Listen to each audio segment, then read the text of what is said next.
Hi, how's it going? Oh, pretty good. How about you? I have no sound. Hold on, let me check my settings. Okay.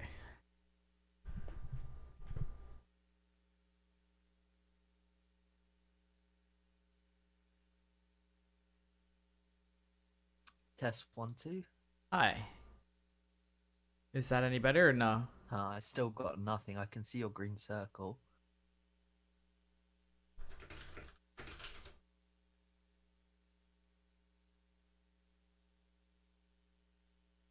Yeah, I just can't hear you, which is strange.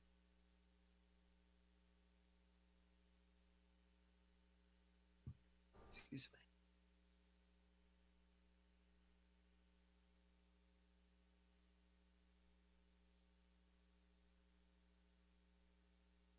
Um,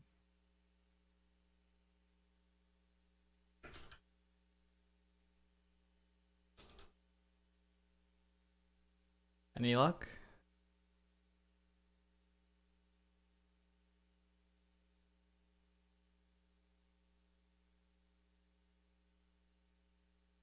yeah, I could probably do it without headphones. Would you mind speaking again? Yeah, did it change? Yeah, I can hear you now. Okay, and is I it good can't for use you my or? headphones. Yeah, that's fine. It means I can't use my headphones, but it's not a big deal. Okay. That's really weird that it just like wouldn't work even if you changed your settings to Yeah, like I have headphone like output. an audio interface for the proper mic because I don't have a good headset. Otherwise, it would be straight through my crappy laptop speaker and mic. But Gotcha. oh well, doesn't matter. Whoops.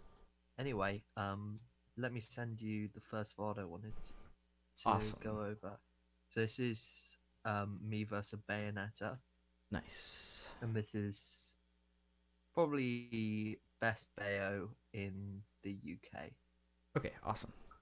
It was a really fun set actually. I got floored game one, and game two was a bit better. I actually really like this matchup. Oh, watch together, good shout. Yeah. Mm.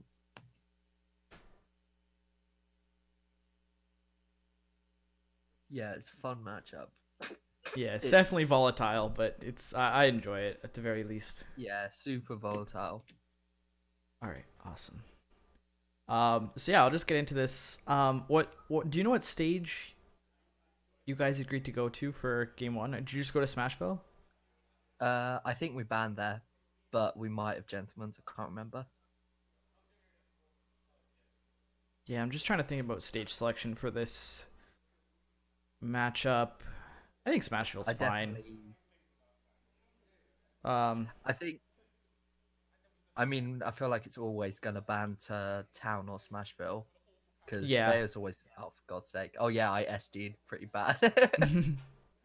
yeah. No, I um, just say like avoid Dreamland at all costs. I don't even mind Battlefield that much.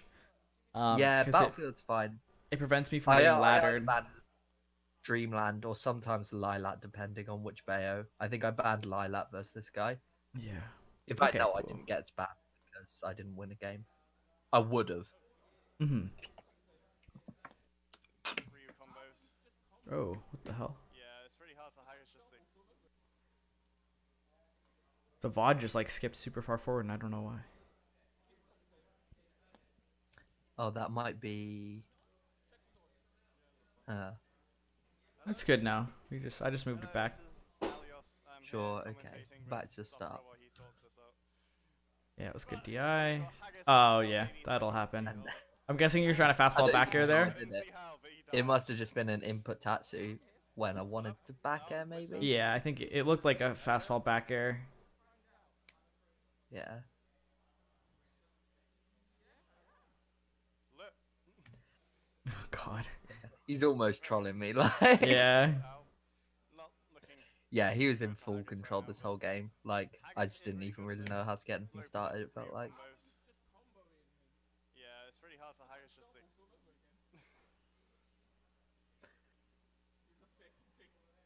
I'm still sorry about that bet. Nice. I'm mainly sorry about the freaking reverse fair and the platform. It's this goes to killing that 18. But anyway, sold aside. Yeah, Yeah, so not this is looking one too of the good big for Haggis things right now. is I would He's get caught in yeah, the air really and struggling to land. Our baby's doing a really good job. Just I keeping wouldn't him even just main get stage. comboed. I would just get caught by Fortunately, a remain stray Haggis. move. And then You get know, so reset into just the one of air Gonna sneak past, and but juggled. and then yeah. I'd be get juggled forever. Just a bit out of range and Okay, cool. do it. So, Very dominating first game. so honestly, I think for the most part, you're doing what's right in this matchup. And in this matchup, you basically you don't want to get hit by you basically don't want to get hit by Bayoneta's like low risk options, which are just like back air or like retreating fair on shield, you know, the stuff that like is going to be Yeah. really safe for her. And you're approaching her and you're taking stage control at the start here really, really well. He kind of just gives you stage control. Like immediately you walk up to him. Yeah, at the cost of a 1% bullet. Yeah, which is totally fine. And he just dashes into the corner. So he completely corners himself. You step back there, which is kind of like you give up stage control, but you don't get anything off of it. So at the start of the game, he's trading stage control for percent, like having a percent lead and forcing you to approach him. So you just have to make sure that when you're giving up stage control or getting stage control, you're doing it for a reason. That dash attack was really good. That was like pretty well unreactable. But you can tell that once you get him into the corner, he starts to feel really pressured. And you can see, first of all, he just tries to swing at you with the forward airs off of ledge. And then secondly, just immediately goes into a heel slide. And I'd say, like, generally this is how this matchup's going to play out. They're going to back away the whole time. And then once they get into the corner, they're going to have to do something dumb. Or not necessarily something dumb, but something more risky in order to actually get stage control back. Yeah, and then when they get a hit, they capitalize. Like the classic one, which you see a lot of people do, is that run side B off the ledge, which happened just then.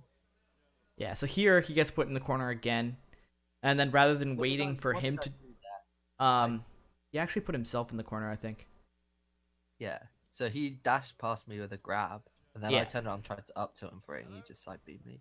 Yeah, so I think the main thing is you want to make sure that you're waiting for him to act first once you have him in the corner. Yeah, I think that's one of.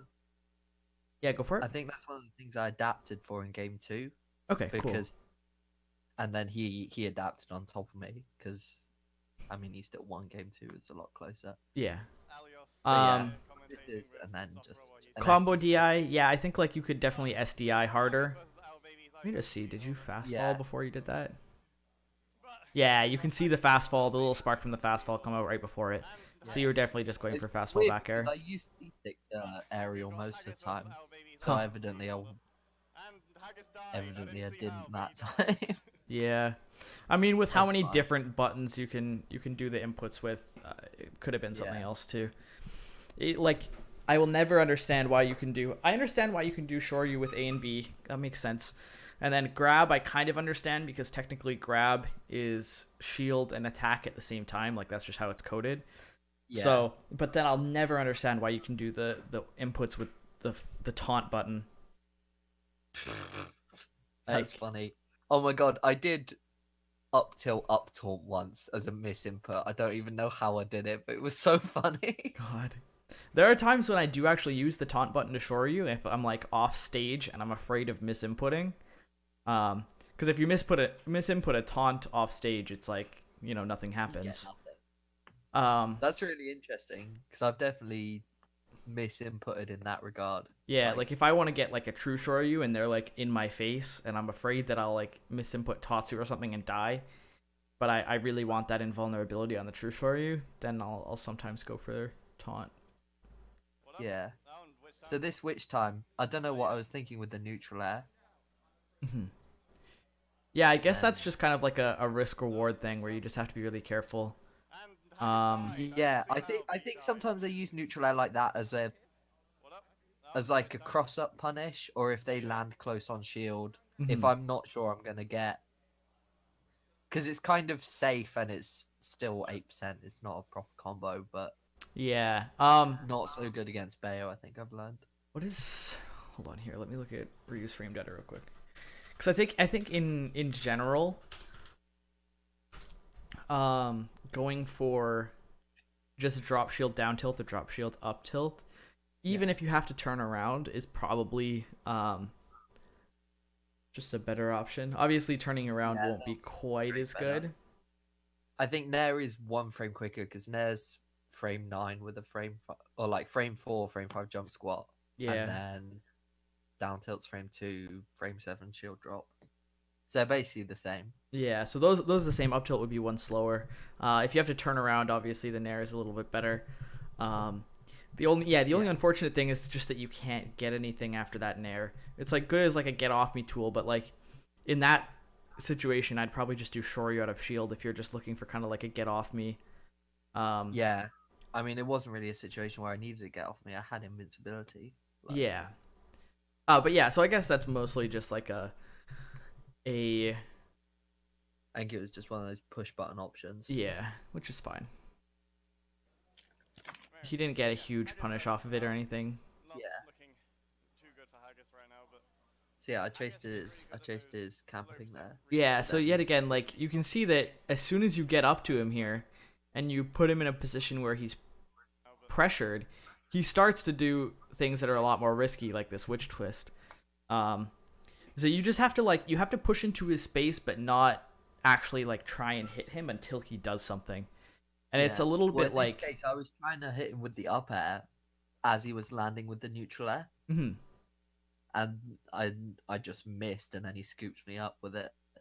Yeah, which is like potentially like possible and like something that could work, but it's definitely like the risk reward is really skewed in Bayo's favor if you act first. Yeah, because they can stop it early in which time. And yeah, I mean technically she did act first with the neutral air, but like it's so low commitment with her, especially when she's up in the corner, kind of like that. I guess it is really good at those low percent Then I kind of combos. get BNB'd. Yeah. It's really hard for Haggis just to... I'm still solid. Yeah, so don't worry about punishing like forward air as much. What you want to do is you want to punish the option after they hit forward air on your shield. It's kind of like trying to punish like Fox back air on shield. You can never really punish the back air, but you want to wait for the like the Fox up tilt, immediately after, like something like that. Yeah, so yeah, I feel you. That's the big thing, is you wanna wait for the thing afterwards, because generally the thing afterwards will be punishable. So here, if you shield and you just hold shield, he side B's through and you can just back air out of shield, or even nair backwards out of shield and start like a reverse nair chain. Yeah, I definitely like. See there, that was really good though. Here, like, as far as how you should be playing this matchup, this is perfect. You stand at a distance where she's afraid to like use bullets, afraid to just like, but you're not in range of down tilt. You're not in a range where she'd be able to dash grab you without you being able to like react to it with a spot dodge. Yeah. So if she does something stupid and she side B's in, and just like you kind of miss the punish a little bit. You went for the up air rather than the back air. Yeah. Maybe I tried to C-stick there and do a combo like that. Can't remember.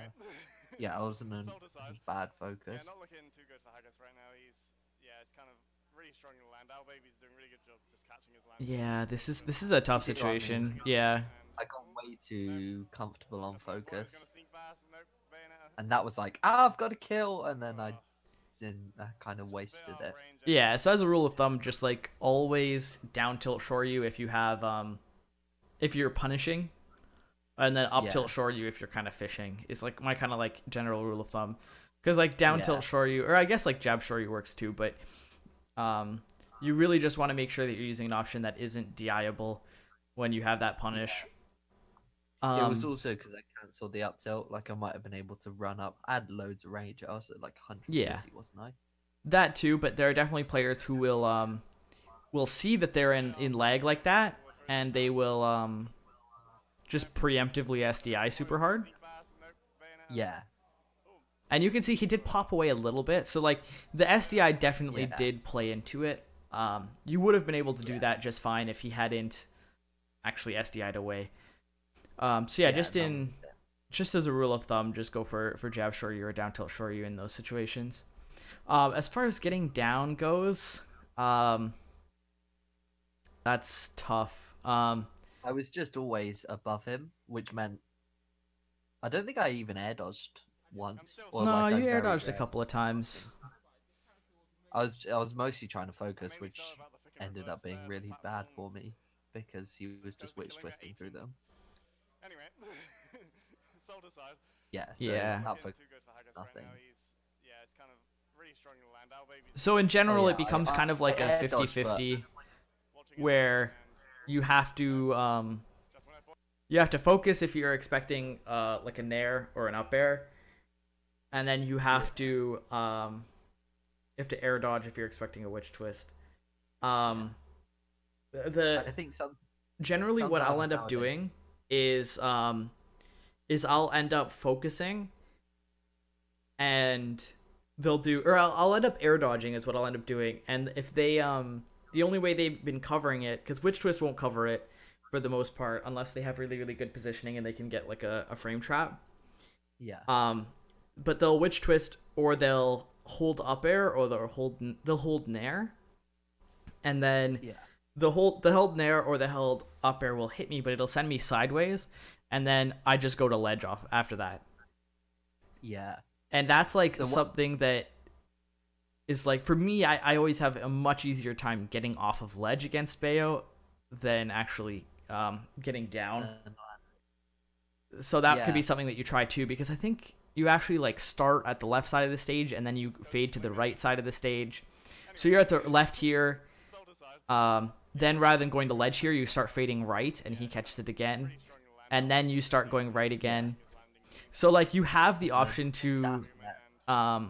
to go to the ledge. Just when I thought he was gonna sneak past, nope. And finally you kind of come back to that horizontal and you actually do get back on stage. Just a bit out of range and Yeah, afterwards. So I guess it comes down to a couple of things. First, you have to make sure that you're changing up your drift, because each time he was hitting you, you were just holding straight into the middle of the stage afterwards, and that Yeah. makes it very easy for him to position himself as far as like keeping you up in the air. And then Yeah. the second part is potentially going to ledge, in those situations. There are points in time where I'll even like Sometimes depending on the Tatsu character, it's just like super high up just to kind of like get horizontal distance away from them, and then just go to ledge Yeah. from there. yeah, because ledge is. It kind of depends on the character. Like, probably wouldn't do that against Diddy, but against Bayo, just juggles me forever. Yeah. Yeah, I get you. So yeah, we'll go on to the second game Very here. dominating first game for Owl So this one, Babies. I have an idea of the Bayonetta. changes I made, Perfectly but it was fair, a little balanced while ago character. now, so Does that's a not bit of a deserve- refresher does as not well. deserve to be I'm banned. guessing he banned FD. Yeah, he definitely banned FD. I'm pretty sure I TP'd town. Oh, you play Pro Controller. That's interesting. He does have a few Yeah. pockets, but Pro controller, L to jump, C stick for literally everything, because it makes frame perfect stuff super easy. Yeah, interesting. Yeah, I picked town. so you know you Yeah, ban okay. That's what I would have done too. doubles. Why don't you just ban Bayonetta altogether? I think a lot more people will come to the toilet. Bayonetta's the character Yeah, every this Nice. is what I go for apart from the now. Bayonetta Baby. mains. Paladin's out. Anyway, Yeah, so he's trying to style on me. anyway, Haggis doing a lot better this game. He's I think that up air back air would have worked if you didn't fast fall between the up air and the back air. still looking in Bayonetta's Hold on, favour, where? but Bayonetta probably dies from like. Right here. Anyway, Haggis doing a lot better this game. He's Oh, right. It's a small Yeah, thing, I but think that would have worked because you did fast fall in between the up air and the back air. You can see the little spark come out. Yeah. I think I wasn't expecting the up air to hit, and I just didn't react in time. I think I was going to try and chase a roll or something. Yeah. But yeah. So I could have gotten that. I mean, he's Still, it's very incompetent difficult to anyway. hit Bayonetta Yeah, I even got with caught by the Ryu on witch, tilt, so it's gonna be very difficult. witch time We're gonna have invulnerability. to see a lot of patience from Haggis try and read Owl Baby's movement, but I love going for Randy downers like that. It's worked for me before. I get him with Nice. the classic Smash bait. bait from Haggis. The other thing which I do as well is I'll down air the balloon, and I've literally won games from that. That was a dumb stock. Yeah. What? So he, Let's go, Haggis. so he expects a roll in. I roll back, then go to grab him. And the momentum Wow. carries me into up smash. That's ridiculous. You looked so far away from that. He was behind her. Yeah, it was dumb as He was hell. behind her.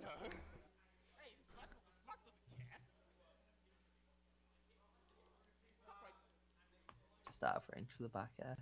So I'm so full of hate right now. It's That was really good STI. yeah, but Snake and Ice Climb was also in that game. And they were also exactly, but they could counter meta me. We don't have anything. like Nice. That was really good too. Yeah, going for up air there instead. Good one. Anyway, he's actually doing really well right now. He's actually got the lead. But Bayonetta Yeah, at this point it clicks that I have a lead, but I feel like I don't know what I'm doing in terms of not approaching. So I kind of move around the platforms a bit. Yeah, she's gonna duck under that. Ooh, running up and show you. I don't know what I was thinking with that Shoryu. Probably wouldn't have killed. So you're definitely playing this a lot better. I think the start of the match was really where you kind of gave this game away to him. Because with how you're playing right now, you're doing a much better job.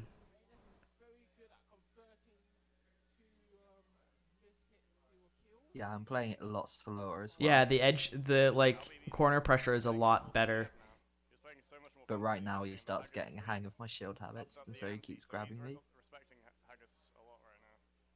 He knows what Ryu is capable of. Wrong move from our babies, and that's a sure you can.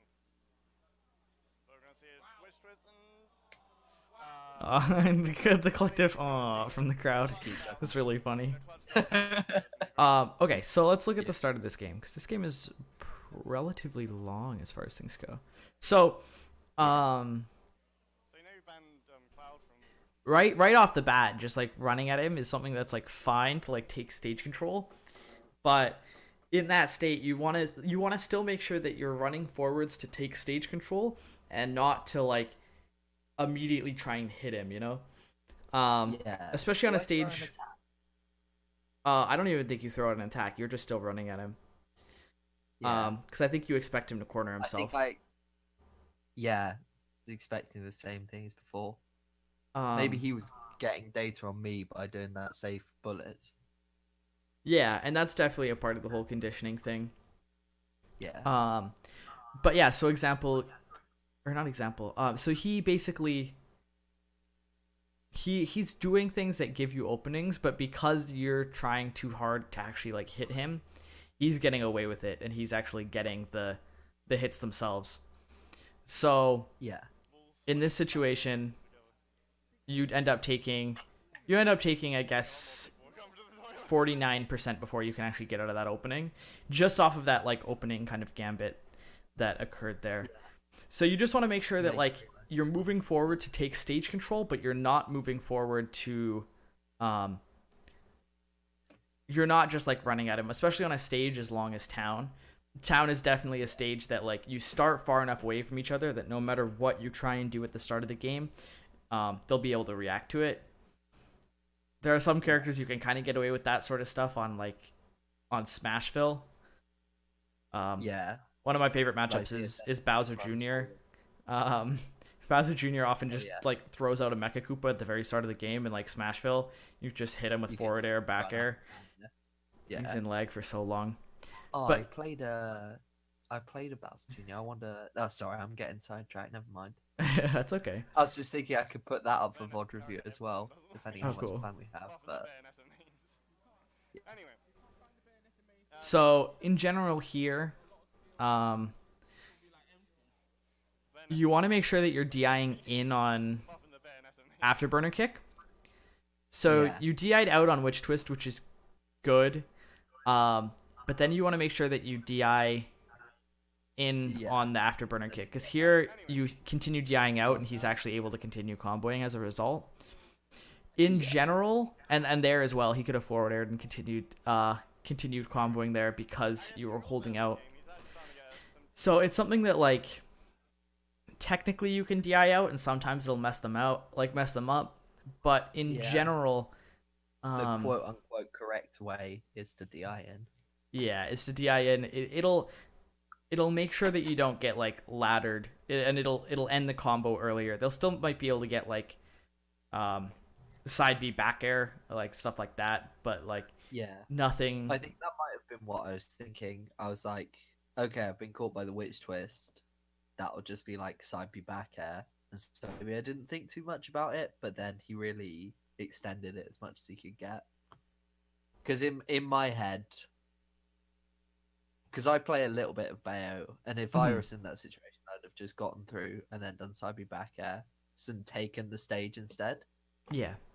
I suppose there's no harm in kind of covering your bases, is there? Yeah. So what he's been doing, he didn't do it there, but what he has been doing is he's just been finishing his combos with up air and then just keeping you above him. And honestly, I think taking side B back air and then having neutral back, even if he has like stage control and you're at ledge, it definitely seems like you're having a lot easier time when you're on like even ground with him and you're not above him. And anytime that you can avoid just being put into that situation where he's ending with up air or ending with like witch twist up air and then just continuing to juggle you, I think is something that will benefit you a lot. And sometimes if that means taking side B back air, as bad as taking that back air feels sometimes with the amount of percent it does, I think that's definitely a better option. There you got out of it, which was good. But there was a way that he could have covered that and got a lot more. That was just bad on his part. I don't know why he did that. Which bit? This next opening he gets here. The F tilt? The down tilt. That. Must have been a misinput. I bet he was trying to up B and turn me the other way. Yeah. So here yet again, you have the pressure on him in the corner, and he does do. Oh wait, not quite yet. Now you do. Now you have the pressure. You have the stage control. You have him in the corner, and I think you just try and punish the nair rather than punishing the thing after the nair. So yet again, it's kind of the same thing with the forward air on shield. Sometimes you just have to wait, take the pressure as a punish rather than the actual, and like the threat of a punish as the punish itself, if that makes any sense. Yeah, no, I totally get that. Because each time that he's doing these like slightly safe options that he could probably get away with and still just kind of like reset to neutral or kind of like go over your head or, you know, like reset everything, he's just doing something immediately after that's much less safe. And he's ending up getting a lot of punishes for it. Yeah, and I'm kind of letting him do that. Like up tilt, show you it now. So, but still, it's very difficult to hit Bayonetta. Yeah, that's crazy. The wish time invulnerability. Yeah. Patience from Haggis, try and read Al Baby's movement, but That's gone in Ultimate. But Ultimate won't fix our problems, right? I Day one play. Yeah, forcing him to respect you, that's really good. Let's go, Haggis. When you watch him play, do you feel like, because obviously he's like an amazing player, but do you feel like he knows the matchup way well? No. Yeah, I kind of didn't feel that either. There are things that he thinks you can punish that you can't, and there are also things that he thinks he can punish but he can't. He's giving you a little bit too much respect in some of the areas, with like, and part of that is the like things like the forward air on shield and then immediately doing something else because he's afraid that you're going to be able to punish, as well as the nair. But Ryu does have really fast options, and I think in some of those situations you could punish with something like a down smash or like power shield down smash, like that sort of stuff. So like the bit beforehand where he nared my shield and I went for down tilt. might have gotten a down smash instead. Although it probably would have been better to just hold shield and Yeah. punish the next. Like I like punishing with down smash, but it's like it puts the game back in neutral for like 16-17%, which isn't necessarily a bad thing, but there's just more you can get. You can get a much better punish without that like sort of, I don't know. I always try and keep my opponent as close to me as I can, as well as like in disadvantage as far as like stage control goes as best I can. And then His down smash. Wait, Down what? smash Sorry. is really nice, but down smash is nice, but Yeah. well, like you said, it just 15%, and then maybe catch a landing if you're lucky. But not Yeah. really. So I'll do down smash whenever I feel like I don't have another option to punish something, or if I really want to like dissuade my opponent from using a specific option. So Yeah. like if Marth is doing like fade forward nair and then they fade back at the end, I'll run in, power shield the nair, and then down smash them when they try and fade back, and then suddenly I don't really have to deal with that nair anymore, which is sometimes hard to deal with just because they're afraid of getting down smashed for it. Yeah. He was behind her. That was just unfortunate. Which bit? The Hotto the wrong way, yeah. Yeah. So I'm so full of hate I right got now. my combo wrong there. I don't know what I was aiming for. I've looked a lot more into down throw stuff Yeah, but Snake and Ice on Climb was also in Bayo, that game. but other characters as well. Yeah. So right here yet again, he starts nairing, and you try and punish the nair with the rising forward air, Yeah, which is I like try and call him out. which is like a good idea in theory, but it's much easier just to let him screw up, and let him act first, because he will, and he does. You jump in and he immediately witch twists it. Snake and Ice Climb was also in that game. Your DI on those afterburning kicks was a lot better than it was earlier too. Oh, you didn't even get hit by a back air. You were way too far away. Yeah. Good one. Anyway, Also, I think you should start trying to punish heel slides on but Bayonet is known for killing very early, so Haggis has really got to. on shield the first time, because you're letting him heel slide through you a lot, and then you have to have like, then you're adding like a second layer of mix up. You're giving the Bayo like another layer of mix up that they can go for. Are they gonna shield immediately after? Are they gonna spot dodge? Are they gonna do the kick? And are you gonna run into it? So in this situation right here, it's a really good example of it. He We don't have anything like that. he heel slides right here. Yet again, I think you try and punish this nair, and then you do end up shielding the heel slide. But with that heel slide, you can shield it and then just immediately grab as soon as the heel slide hits your shield, and then you don't have to deal with them going behind you and having to read an option after and all that. He was like right on my shield though. I get your general point. Yeah, it's happened a couple of times. This might be a bad example, but especially with how close he was. But yeah, maybe you couldn't have done it there, but there are definitely situations where you could have. Anyway, he's actually doing really well right now. He's actually got the lead.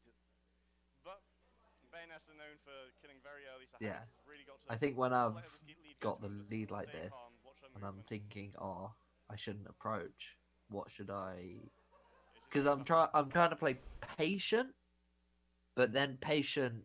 I feel like I play patient in a way that gives them too much respect or gives them too much kind of freedom to do what they want. Yeah, honestly, like I wouldn't change how you were playing once you got ahead in percent.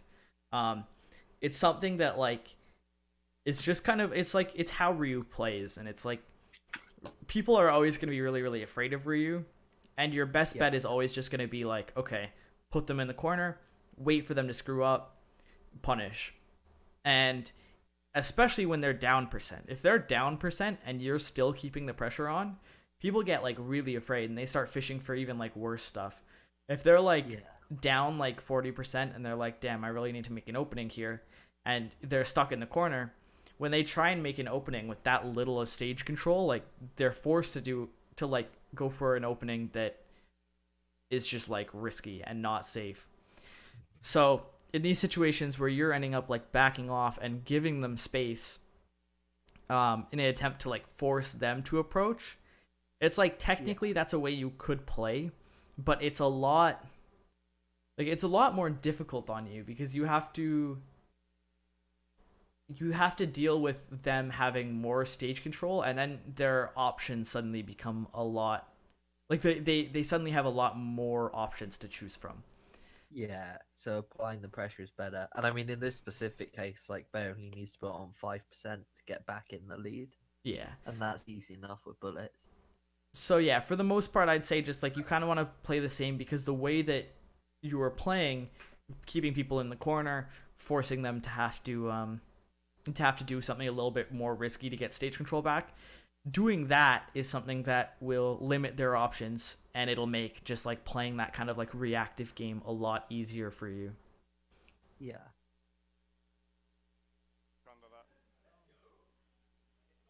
Yeah, I try and call out a jump again there. I really don't know what I was thinking with that Ryu. I was trying to catch him with an up tilt there on his side B. Yeah. I actually read that roll in, but I flubbed technically. Mm-hmm. No, Albaby's not able to follow up on that.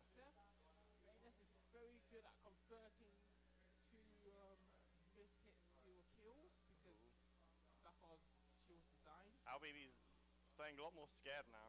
He's playing so much more confident in this game, but Haggis has really upped up the ante. Nice, that's good punish. Haggis a lot right now. He knows what Ryu is doing. So yeah, it's just like little opportunities that he's giving you and you're not actually able to punish. It's like this side B, because you were dashing around, you were stuck in your initial dash and you didn't have the frames to actually punish it. And in that sort of situation, you just want to make sure that your movement has a purpose. And like, I could tell you were trying to kind of like fake him out and trying to bait him into doing a specific ledge option, but you put yourself in lag and then weren't able to punish as a result. Yeah, I was expecting the side B, or like, I presume I was, because I guess I was thinking, oh yeah, I'll dash back and then I'll catch him off the side B with an up tilt. But then maybe I thought, well, I think afterwards I was like, well, there's no reason I can do that when I can just stay in that range and shield, and it covers more options as well as the hard read. Yeah. And then because it looked like you were posturing to try and like bait him into like doing that side B, like dashing back and forth in that range, kind of like pressuring the ledge a little bit in that sense. But yeah, it's ultimately just something that like you can cover just by sitting there. Yeah. He knows what Ryu is capable of. Wrong move from Albaby's, and that's a sure you can. So we're gonna see a witch twist and I think I got killed by the balloon there a bit. Albaby's gonna But Yeah. it was a bad high recovery. There's no reason not to just go ledge. Oh, I think the balloon saved you, and then you died because of like. So you air dodge here. Oh no, you don't. So this definitely wasn't true. You had time to focus or to air dodge here. Yeah. The thing about Bayo combos on Ryu is like, while they are potentially very good, anything that will kill you is focusable. So I'd say when you're up that high, I would always be focusing rather than air dodging, just because their frame traps are so good. Yeah. And they're only like, it seems like their only option to beat that is like holding up air or holding neutral air, or witch twisting again. And like witch twist 2 to up air, you can just hold away from, like hold away or like SDI away and down, and that's not even true. The witch twist 2 to up air. Yeah. So covering, or you can kind of cover. I would just think what I tried to do. Yeah, which is like, it's a little bit risky that high up, popping out. Yeah, but yeah, I'd say always like there shouldn't be really a reason that you're getting hit by witch twist 2 to up air. which isn't what you got killed with here. But in both of those situations, the afterburner kick into afterburner kick, you could have focused out of that, and then also the second afterburner kick to the up air. Either of those up airs you could have focused. Yeah. The first one would have whiffed altogether. Yeah. I don't know why I didn't even like try an air dodge. Like, did I try and do anything? Run wrong move. Well, no, you air dodged the first up air, but the first up air whiffed, so you can So see. here, the second side B.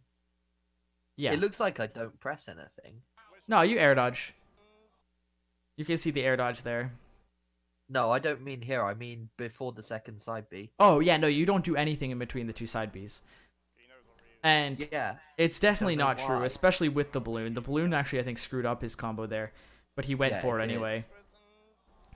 And then yeah, I air dodged high to avoid his up air, which might not have hit, and then Yeah. hit with the second. So it's kind of like just like a little decision making thing there. You definitely pulled that match a lot closer with playing that more reactive style and letting him do the kind of like dumb stuff that he was doing, because he was definitely getting over aggressive and not really respecting you, and you did kind of force him to respect you by the end of the game, but Yeah. it was just like a little bit too late, I guess.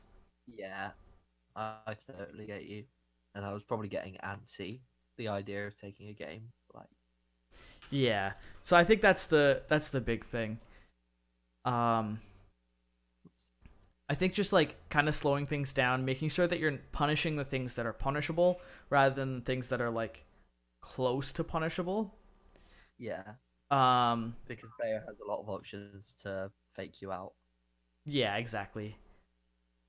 Um Besides that, I mean, like, your conversions could have been a little bit better, but like I think they were good enough that like you could have won the match off of them. It was just a matter of like getting the opportunities that like it's more important to get the opportunities that are given to you rather than like working on Rather like than punish taking game them for out. like the few opportunities you might be getting, if that makes any sense.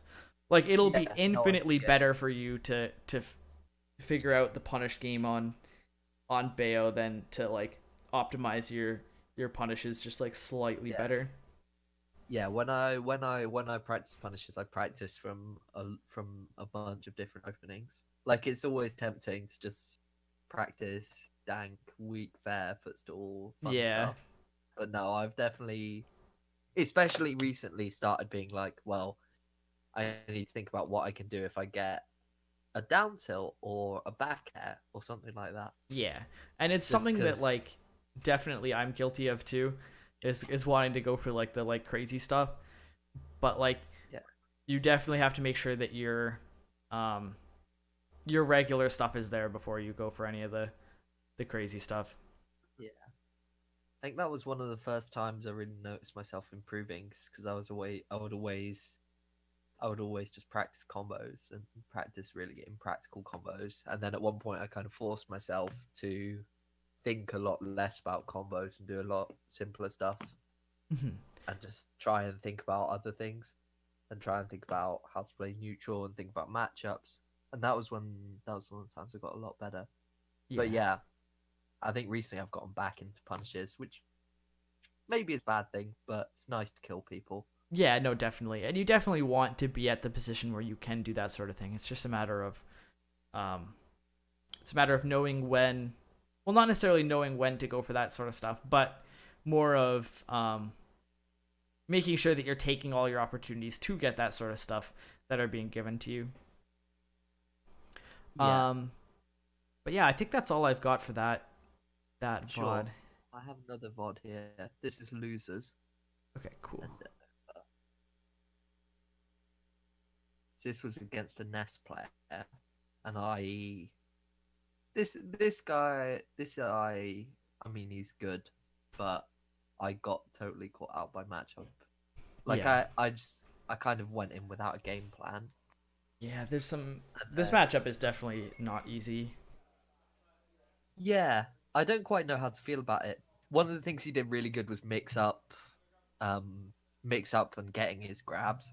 Mhm. Like, I know you've got to avoid grabs, and like, one of the guys in my local scene has picked up Me Brawler recently, and in the UK we play with free Mii's, so we Yeah. got custom up B that kills at Oh 50. god. So I've really got to learn to. I've really since then had to learn to avoid grab a lot better. Hmm. But yeah, back then, back there. This was a few months ago. We'll see what happens. The other thing is I got messed up by PK fire, but I've learned how to deal with that. Yeah, just shoryuing out of it is pretty good.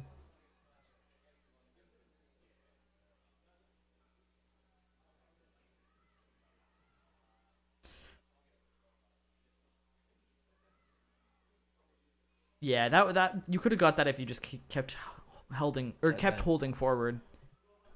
That was good. That was really good. He lets me get away with a lot of rolls at the start.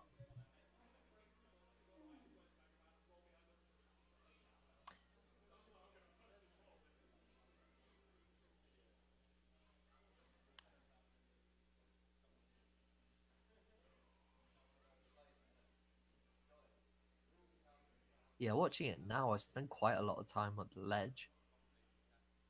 Yeah, and Ness is good at that too. Yeah. Taps it into his shield. That was a really good forwarder.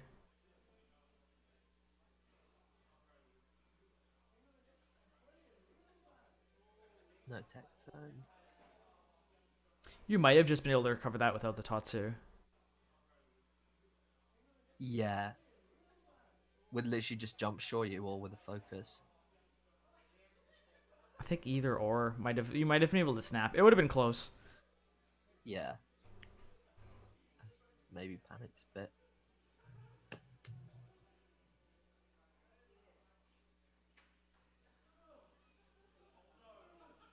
Yeah, so he would just PK fire my landing over and over again. And I started giving him more space as the set went on.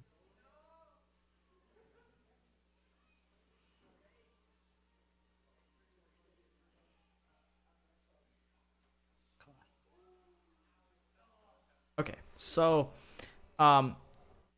big thing to deal with PK fire.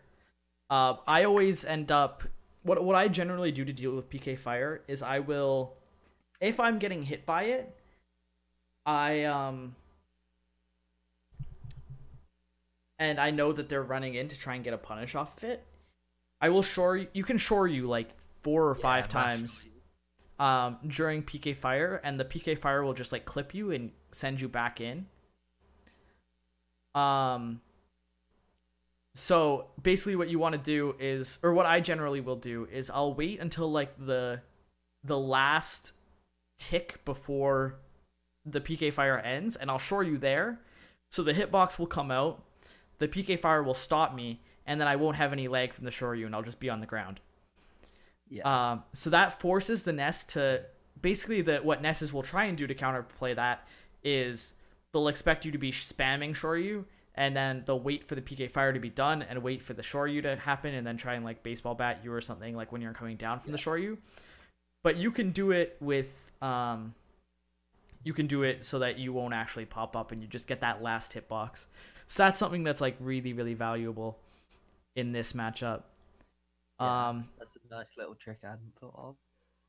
I'm gonna go over this again now that I've kind of seen it. I think for the most part you were playing it very, very well in the first stock. It just got I just got killed in disadvantage. Yeah, so I think generally you were focusing a lot too much in the second stock. Like here you're coming out of hit stun with aerials, you're coming out of hit stun with air dodges, which is really, really good. You're getting your conversions, which obviously you can't go for like super extended stuff against Ness just because he's got Nair, which is fast. He has he's floaty too. So and this was really good too. This Read his drift back. Did he actually? Oh yeah, so he jumps here. Reading the drift back is super good, and yeah, he should have died there, but like the important part is you had the concept of it down and you were ready for it, which is really, really good. It's just the execution was a little bit off. Yeah. Sometimes I feel my execution is just but awful. It's just so bad. Like I do so much random stuff. You had the right idea here, getting out of this PK Thunder to Nair. I think if you forward aired there, that would have worked. He was just like slightly too far forward for that Nair to connect. Is the forward air bigger at the bottom? Yeah. Yeah. Forward air's less safe. But I guess if you're that high, like Yeah, generally like as like a combo break move, I end up using forward air that's interesting. as a result. I use Nair quite a lot. Yeah, Nair is like good, but like as a combo break tool for me, unless I have like a decent amount of drift, I'll always end up going for forward air just because it's a larger hitbox. It's a little bit more disjointed, and if they're inside of me, sometimes I'll go for Nair. But like generally, when people are like doing hits where they're kind of like hit me and then back off and then hit again for a combo, I'll forward air out just because it's disjointed. It gives me like a better chance of actually like beating out whatever hitbox they're gonna put out, and then also I usually won't be able to get a combo off of an air, and I can't get a combo off of the forward air either, but it'll get me more percent and it'll put the opponent further away from me. Yeah. Okay. Yeah, that was just a little bit unfortunate. I'd say your two big things is just like I think you're jumping a little bit too much, and I think you at are one point focus I let attacking jump, too like, much. 10 times in a row. I think I just got nervous. Yeah, because he just ends up like I catching don't- you on your jumps. Because earlier he was catching your jumps with just like short hop forward air, which is really good because it's like an extended hitbox. Yeah. It's an extended hitbox. Yeah, beats focus, and then he can combo it into other stuff like even a grab in some situations.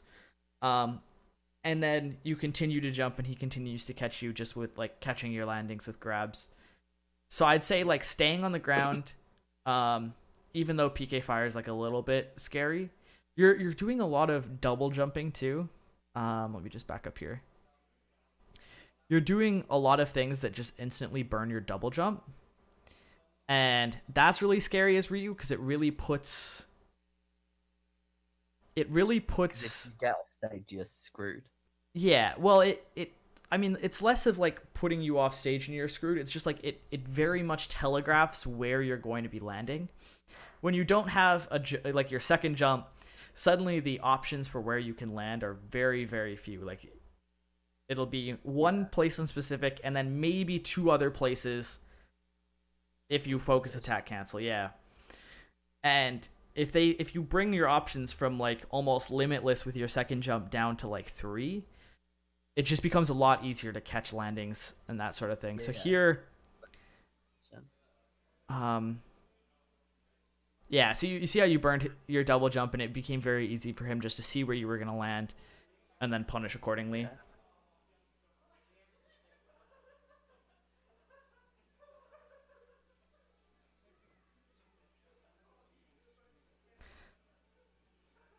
Yeah, so here it just starts kind of. Oh, that was a good combo break with the Nair. Yeah. This is where I start getting antsy and start using the focus a lot more. Yeah. So like, let me go back. So yeah, that time you focus attack first and he punishes it. This time you air dodge and then you focus attack. I think that time would have been fine if you focus attacked first again and then just dashed back before you hit the ground. Yeah.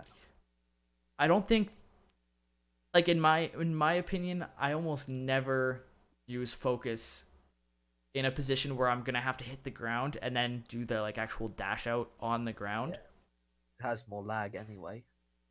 Yeah, it has a ton of lag, and it's just kind of like it has a ton of lag, and then also it's just like really, really easy to cover. So I'd say just be like very careful about how you're using focus. If you air dodge, generally don't do a focus after it, just because it's like a little bit Yeah.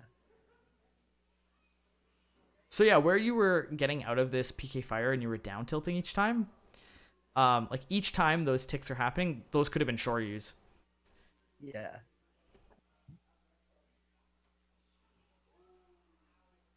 and that reached really far forward, and he died at a really low percent. That was actually kind of ridiculous. Yeah.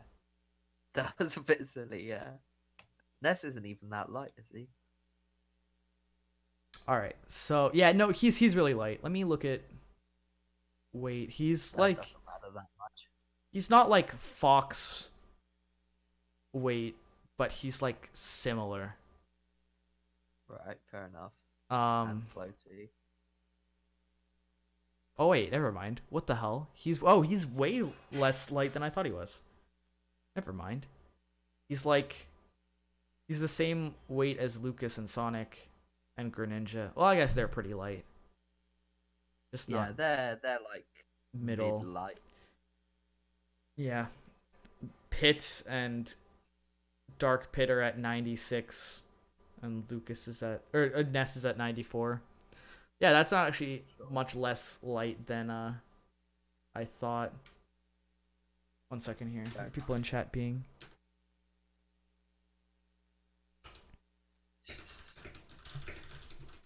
I do have the stream open, but I'm not really watching. Yeah.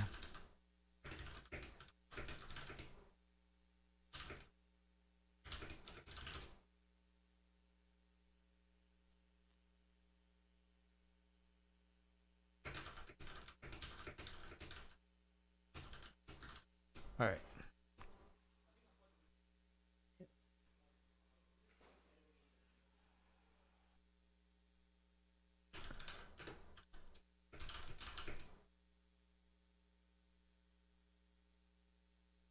Oh God. All right, I'm gonna keep going. Hopefully they Behave. yeah.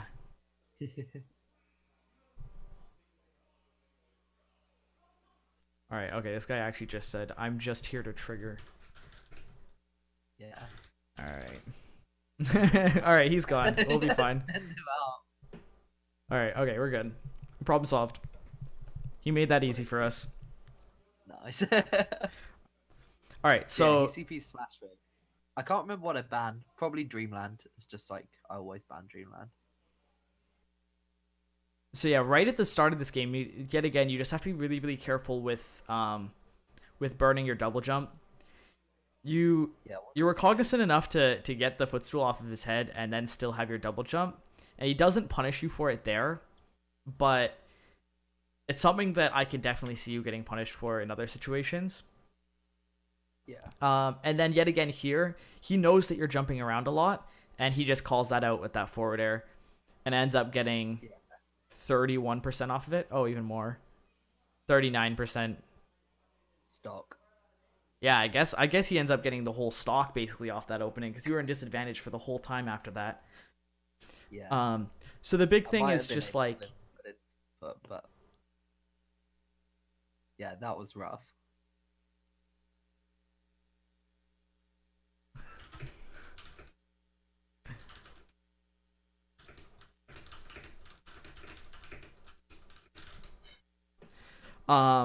so basically at the end of that last game, you kind of want to make sure that you're taking from game to game.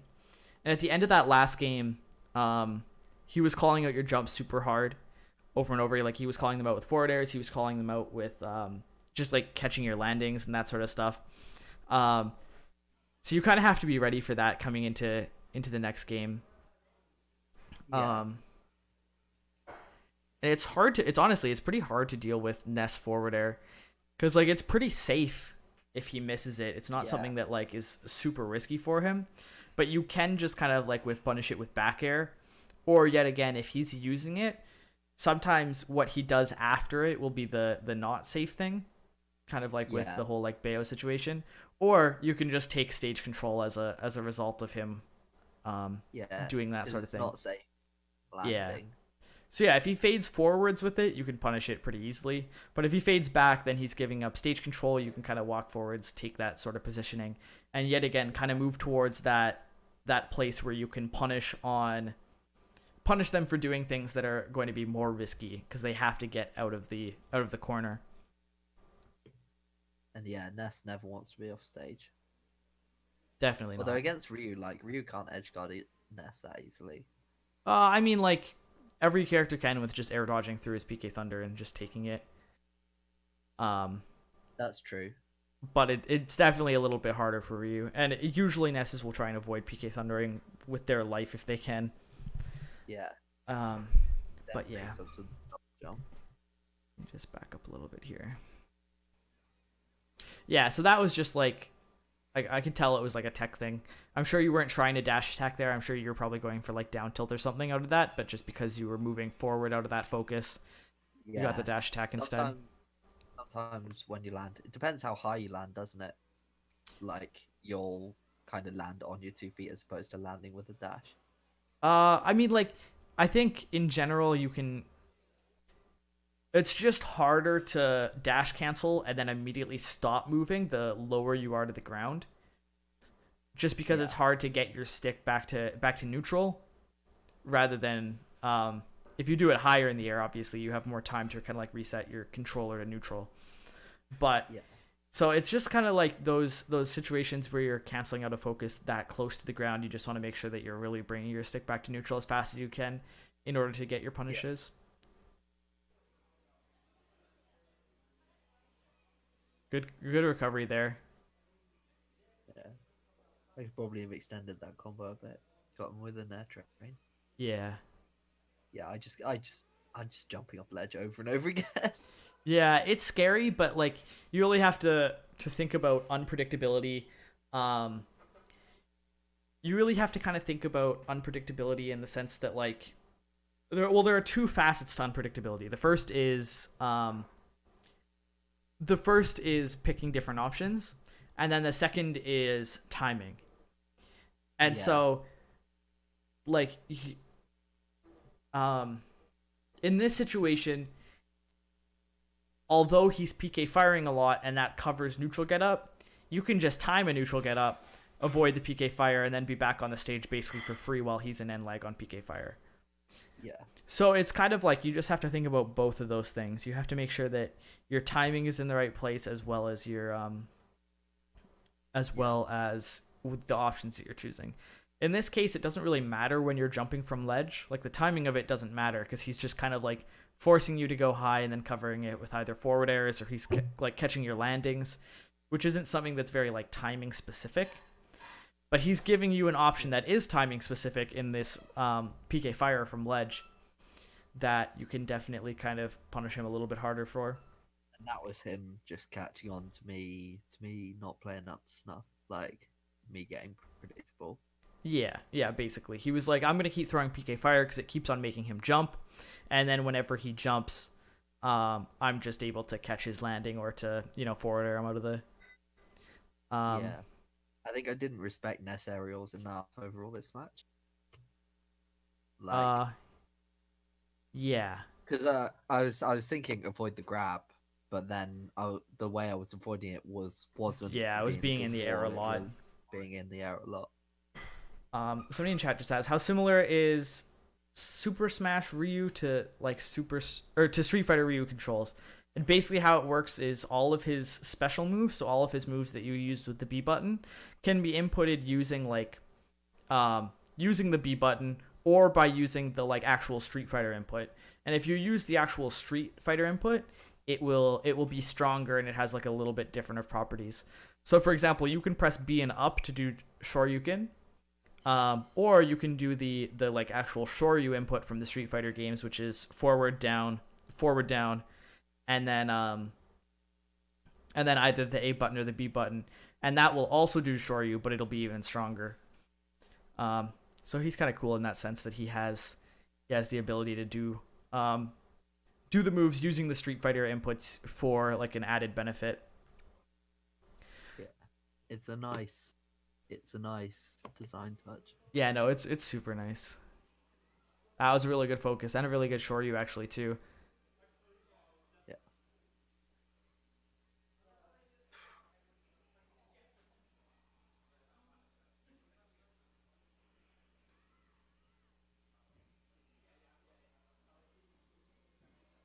So yeah, I think at this point you're just like not like a little bit too far behind, but like I can tell that you're very, very afraid of being killed. Yeah. And as a result, you're just playing a little bit a little bit scared. You had a couple of openings there that you were like able to actually seal a stock off of, and you just weren't able to take them. So like not being able to punish this on the first down tilt is something that's really, really big. But I can tell that just comes down to you being like a little bit scared and being that far behind. And then even just like little things like this, like dashing forwards, taking this stage control, forcing him into the corner here. Like you're in a really advantageous situation here. He is in the air. He's forced to land somewhere around. Yeah. Oh, I mean, yeah, it's still on fire too. That's actually really funny. He either has to burn his double jump and potentially get juggled, or land like in your punish range, and you just dash back and give him that space, which is like something that will. It's an option that won't get you punished, but it doesn't get you anything. Yeah. Needlessly. And then here too, you run up and shield. I mean, I went back a little bit too far, but I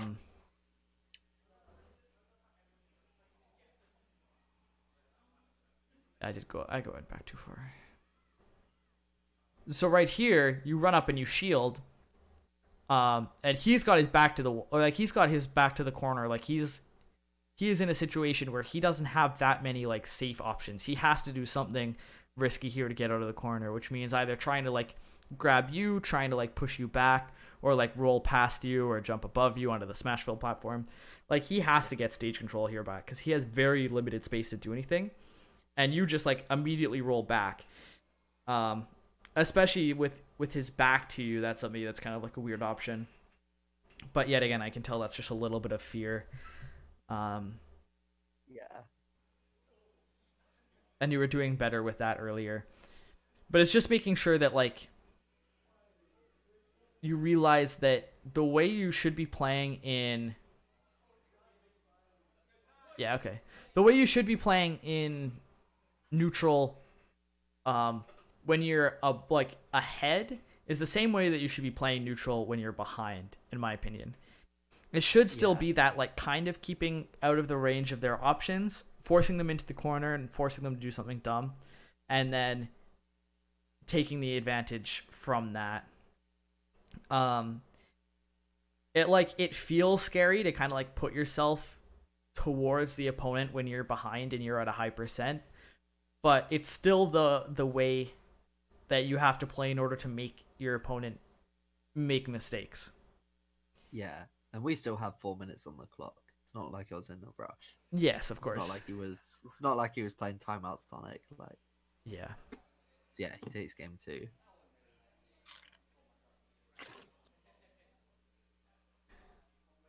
So it's 1-1 now. Awesome. Okay. I think I CP Battlefield. I don't remember what he bans. Interesting. I don't honestly. I'm not sure about stage selection in this matchup.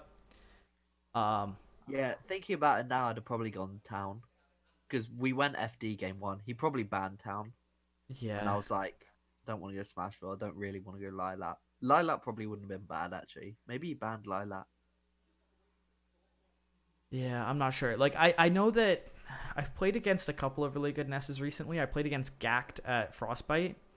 Yeah. And I think we went Smashville game 1, and I think game 2 he actually went to Battlefield. I know he really likes Battlefield, but I feel like stages for Ness and stages for Ryu are just so like personal preference. Yeah. And I think like being comfortable is probably one of the most important things. Yeah. I think nowadays I might ban Smashville against Ness just for like the chic film nonsense that Ness can get with forward throw. Yeah. But like, yeah, I think there's not a lot in it in this case. Well, we'll see where you guys do end up going. This ain't 2015. I wish I was playing Ryu when Halberd was legal. Can you imagine Bale on that stage though? Yeah. Bale, Delfino, oh poor everyone. Hey, listen, I used to play Sonic when Delfino was legal. So I'd be camping on the top platform, doing like up throw, spring, up air, Yeah, and just kind of having fun with that. Or yeah. like, who can you play on Duck Hunt? Like, Oh yeah, that too. I definitely fail on abused Duck Duck Hunt. Hunt. I definitely abused Duck Hunt. I used to play as like a literally like timeout Sonic main. I would Yeah, and then I wouldn't go for like kills if I had them. I would just like down throw people and then I would taunt. My whole goal was just like, how can I frustrate my opponent? Because I was like, in my how head, I can I was like, make them play style? yeah, exactly. Because to me, it was like the easiest way to win a match is to tilt your opponent.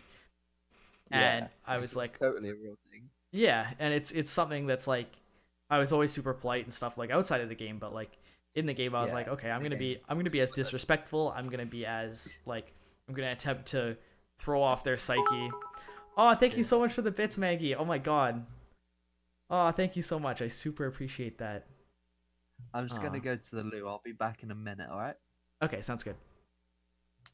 Thank you so much, and thank you for tuning in too. I know you don't like really like follow Smash and that kind of stuff, and coaching isn't like super entertaining for people in chat because I can't really interact because I want to make sure I'm getting people what they pay for as far as coaching goes. But I do super appreciate that. I know that I used to watch a lot of people do coaching kind of streams, so it's just interesting to see like people's take on things. I actually started watching on YouTube. I've been spending a lot of time watching this one guy who's like a vocal coach, and like I used to do like a bit of singing and like choir and that kind of stuff, but I'm still not like super invested in it now. But it's really cool to see how like a professional like voice coach reacts to some of like the like songs and like pop culture as well as like some like just like YouTube videos and that kind of stuff. Um, so I can imagine the same is true for stuff like Smash when you're kind of interested in games. Also, I was just on Twitter here, and Nintendo just announced that they're bringing like a trailer around, like I guess not like a trailer. Well, no, it is kind of a trailer. Yeah, I was just on Twitter real quick, and I just saw that Nintendo announced that they're bringing like a trailer around with Smash Ultimate. It looks like a giant stage basically that they're bringing with Super Smash Bros. Ultimate, and they're bringing it to a whole bunch of college football matches in the States. Wow. So they're calling it the Super Smash Bros. Ultimate College Tailgate Tour. And so they're gonna have these big stages at a whole bunch of. Do you want me to link it to you? I'll link it in chat too. Yeah, I wish they did any of this in Canada. But yeah, it looks like they're taking this stage around for people to play Ultimate while the football game is happening, and it says admission is free and there's no age restriction. Dedicated tailgate areas outside of major college stadiums so fans can gather, play, and cheer on each other as they compete. So I mean, like, I almost see this as a problem for some of the football stuff because there are going to be tons of people here that aren't for the actual football game. But Yeah. I guess I guess the people who with the football stuff probably aren't too upset with that. Michigan, Yeah. Miami, TCU, South Carolina, Clemson, Oklahoma, Wisconsin, Alabama, Stanford. It's actually really cool that they're doing this for all of the regions that like didn't really get something like, because like New York has Nintendo New York and Ultimate was there for like a week and people could just go there and play.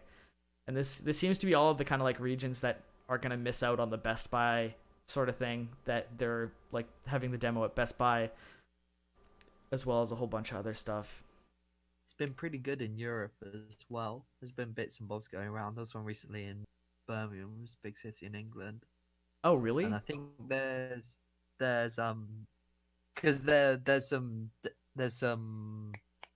footage around from, there's a few tournaments from the UK. There was one in London and there was the one in Birmingham. Were you able to there's a attend bit any of it? No, I haven't been able to. Yeah. To be honest, like as excited as I am for Ultimate, the idea of queuing up for half an hour to Yeah, play exactly. free- like if there ends up being one in my hometown, I might go. Yeah. I'm not that rich at the moment either. Like, so I've got to prioritize a bit. I'd rather just keep playing Smash 4, going to tournaments. Um yeah, and I know that there have been a couple of invitationals in Europe, and then they had an invitational for East Canada, but they didn't have one for West Canada, which for me is like, Oh, I understand that East Canada, like Toronto, like that kind of stuff is like really big, but stuff is getting really big over here too. They haven't really had much for like Northwest in general. They had an invitational for the US, but I guess they invited um Canadian players and kind of like worldwide players. That was the E3 thing. yeah. And That then was the big one. they had a specific East Canada invitational afterwards, and then they had a couple for Europe. I was like, man, where's the West Canada one? Still got a few months left though. Yeah, Never hopefully. know. Hopefully. And I guess might. tomorrow we'll probably hear more about potentially a Yeah. demo. I mean, People in my Discord. Shout outs to the Welsh Southwest guys and Discord, by the way, if any of you happen to be watching. But yeah, we're all wondering if there'll be a demo tomorrow. yeah, Which would that's suck. I don't own a Switch yet. listen, I think they're doing like a fantastic job of like promoting this. Like I think Ultimate is going to be huge. I was talking with a few people yesterday, and we were talking about how I got into the scene, and like how people, like new people, generally get brought into the scene, right? And generally it's just by like word of mouth, you know. I went to my first tournament because one of my friends who went to tournaments was like, "Hey, you should come to this tournament." And I was like, "Oh, there's tournaments for this?" Like, you know, like, and they're like, "Yeah, like there's tournaments, there's a competitive scene, you know, like," and that's where like I got started. And we're just like, how do we make our scene most accessible to the people that are like casuals and picking up Ultimate and don't like know that there's a competitive scene? And I found most people who have joined our scene have been Wi-Fi warriors, basically. yeah, Like they play play Wi-Fi. loads of Wi-Fi. Yeah, they And kind of then- learn that there's a competitive scene, and then they you know they search it out themselves. Yeah, But yeah, so there's not a lot of people who will do that with Ultimate. Or like, sorry, there aren't a lot of people who do that, like searching that sort of thing out themselves if they don't have that kind of like competitive drive already. But the fact that Ultimate is gonna have, or that Nintendo is A, pushing the competitive scene so hard, B, having it lot at harder than colleges. Colleges is huge. Having this sort of stuff at colleges, like that's where like you can breed like great like local scenes, and even just having this sort of thing there for like, I don't know, just bringing interest to all of those people is like so good. I really think that they're gonna like push out a circuit or something, at some point too, with how hard they've been pushing the competitive side of things. yeah. Someone said, Moise said in chat, demo won't happen until late November, especially with this tailgate going around. Having a demo come out while Best Buy / tailgate is happening renders those things useless. I don't think it's useless, but I definitely think, like, I could see Nintendo bringing it to these sort of locations to bring in the casual audience who wouldn't have already played the game, and then still doing the demo to promote the online services. Because they did just announce today that the online services are going live the September 19th? A week from now?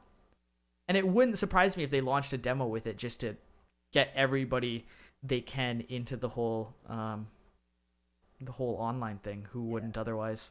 Because the tailgate, not everyone who's going to go to that is going to have a Switch, so they won't have a chance to play the demo. Yeah. And it's basically free instead of having to have that preliminary investment, that first-hand investment of getting a Switch in the first place. The Like the 18th, demos for okay. people who are already fans more than anything. So the 18th is next Tuesday. And then Maggie asks, how many people compete in most competitions? It depends. Like local stuff, like weeklies. Here in BC for a while when things were like really big, we'd have like 40-person weeklies each week. But then it just depends on the scale of the event. Like, I think the biggest event was Evo one of the years, and it had like 25 or 2,600 entrants. And stuff like that. The organization gets crazy, and I have a feeling that it's going to get even harder for Ultimate. Yeah, in Bristol at the moment, we normally get 3 for the weeklies. So we normally just, well, I'm not actually in Bristol anymore, but that's my life story. I don't need to tell you about that. But yeah, when Ultimate drops, it's gonna be totally different battle of fish. I think run some tournament. Yeah. No, Maggie, I think that would be like an amazing idea, both for like Tellus and just for Ultimate in general. And if you need any help with something like that, I know a ton of people who are very, very, very good at organizing that sort of stuff and actually running the tournament itself. But that'd be Kevin is really, really good, but there are a couple other people with UBC Esports as well as other people just in the community. I actually live with a couple of people who are very, very good TOs as well. Okay, awesome. Yeah, I'll get back to you once I'm done streaming. That's super cool.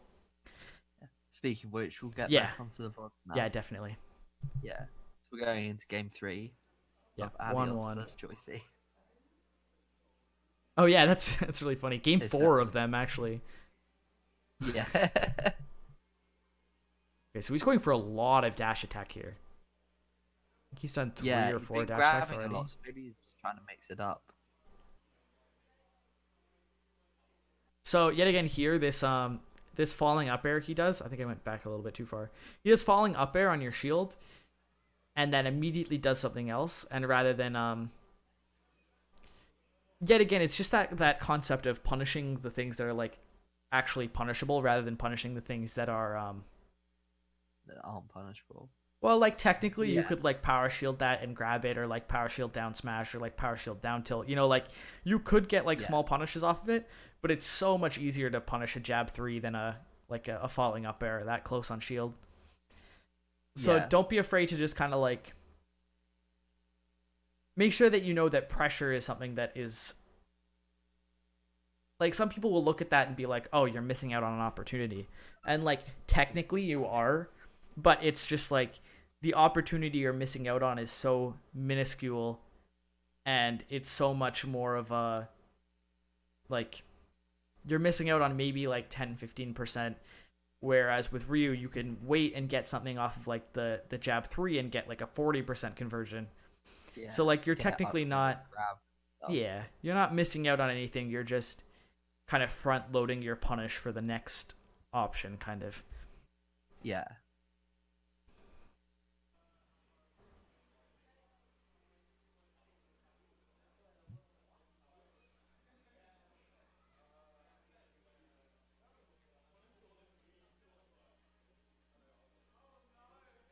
It's like the first down smash used all game. It was really good just neutral getting up there. You see how just like easier it was to get on stage when you just neutral got up. Yeah. That's super tough to deal with. Yeah. He always goes for Nair afterwards. I never killed him for that. I think the air dodge was because I was expecting to get through the PK Thunder and then roll onto stage. I feel like more likely you were expecting it to hit you into the stage and have it to tech. Oh, maybe, yeah. Because you can see that angle it sends you at, like up and left, and you were right in the position where that would have sent you in, but you got clipped by the tail rather than getting hit by the head of it. Yeah. So to avoid that, I would always say to do the what's it called? What is it called? Oh, the option select, where you press air dodge and you up B at the same time. And if you have to tech, it'll tech. And if you don't have to tech, you'll just up B instead. And then the air dodge won't come out. It's just like the timing is a little bit awkward, but it's something that like if you're not sure whether you're going to have to tech or whether you're not going to have to tech, it's like it'll make sure that you up B. Gives you the right option every time. It'll give you the right option every time. In this situation, the only downside of that is like you get clipped by the tail, right? And I went a little bit too far back again. but you get clipped by the tail, which means you can't grab ledge for like another 60 frames. So if you do that option select here, and you shore you immediately, you would have landed on stage. But he still would have been controlling the PK Thunder down here, so he wouldn't be able to punish that. Yeah. So I would have landed on stage and able to run up and grab him. Or Yeah. maybe, yeah. So yeah, sometimes it's just like you want to make sure that you're aware that that kind of option select immediately after getting hit will put you right back on stage. And some people will be able to punish that. But that being said, in this sort of situation, it's something that will definitely save your life, which is more important.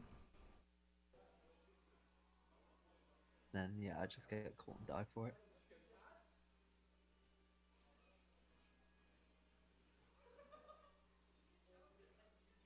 That was a really good nair.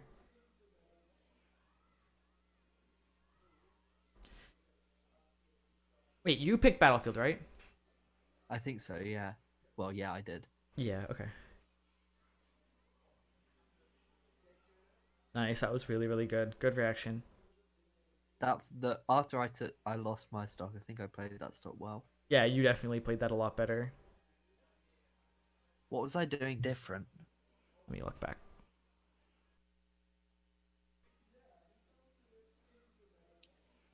Yeah. So there he goes for a harder read, which is, but you punish it appropriately. There, you just back aired him. It looks like most of it was just him going for options that were less safe. But I think yet again, like, this is the sort of thing where you're putting him in a position where he feels like he's threatened in this corner away from this kind of like center bubble, like the center bubble of the stage in between all those platforms. You put him away from that. Immediately he goes for an F smash because he feels a little bit more threatened. You're able to punish that appropriately. You punish the air dodge with a back air. And then yet again, he's outside of this bubble. He finally gets back into it, but he's still just kind of like swinging around, and you're just able to put hitboxes out that beat his hitboxes. Yeah. And then yet again, you can tell that you really made him feel that pressure. Like you kept him outside of that inside bubble. You were able to like stuff out all of his hitboxes with hitboxes of your own, as well as you weren't like giving him any opportunities to like free punish you like you were earlier with like kind of just like going in and trying to hit him. Yeah. If I remember rightly, this game ends up being pretty close. That was a cute walk. I go for an unsafe combo.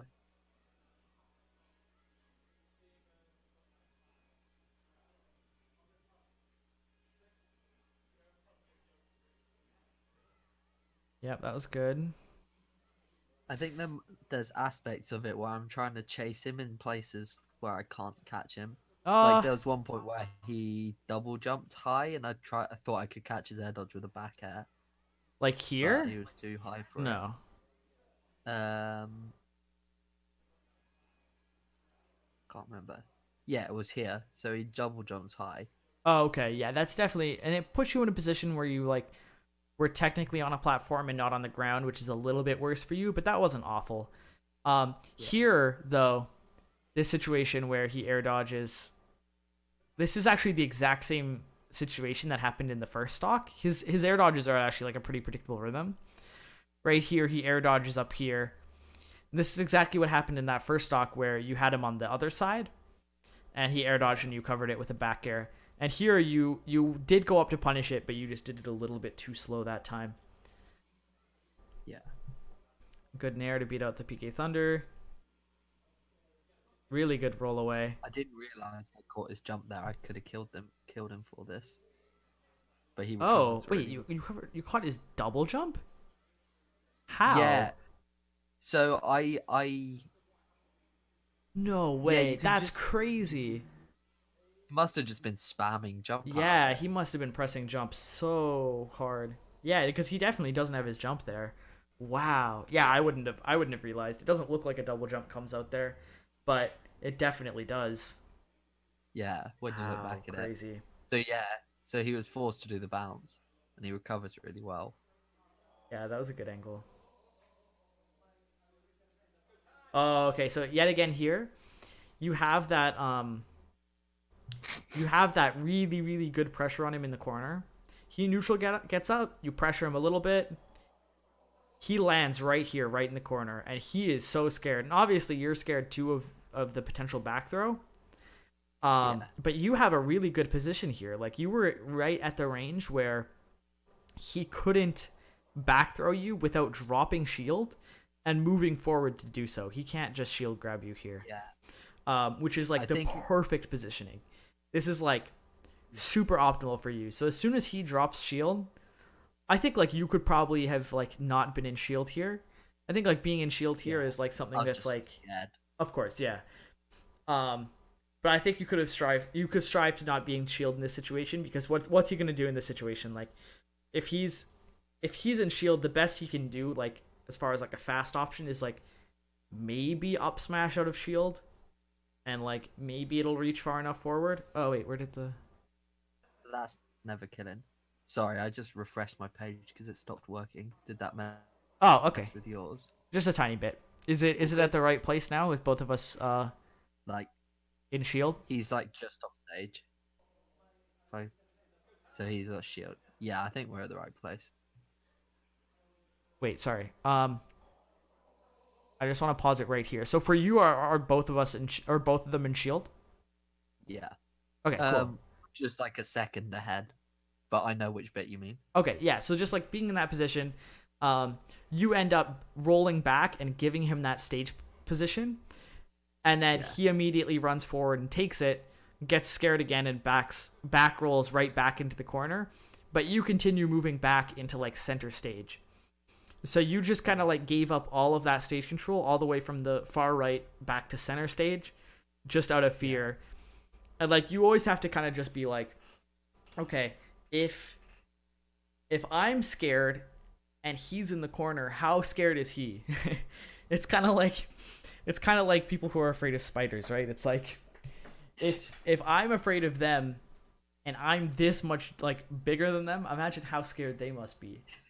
Yeah. And in that situation, you're Ryu, you have a lot of rage, they're in Shoryu %, they're stuck in the corner in shield, and it's kind of like, as scary as that might be for you to be that close to an edge against Ness, you just have to make sure that you're not giving him an advantage back, and just make sure to kind of stand your ground there. Obviously, you want to try and make you might have to make a little bit of a read or try and go for like a shield break in that situation. But you just want to make sure that... the same thing I did before, like pressure with tilts would have been Yeah, mash down tilts on shield, because he won't be able to grab that. And all he could do is like roll through, and then maybe he'd get like a grab, but back throw wouldn't kill from sending the other way. So just like the main thing there is not giving up that stage control for free. Yeah.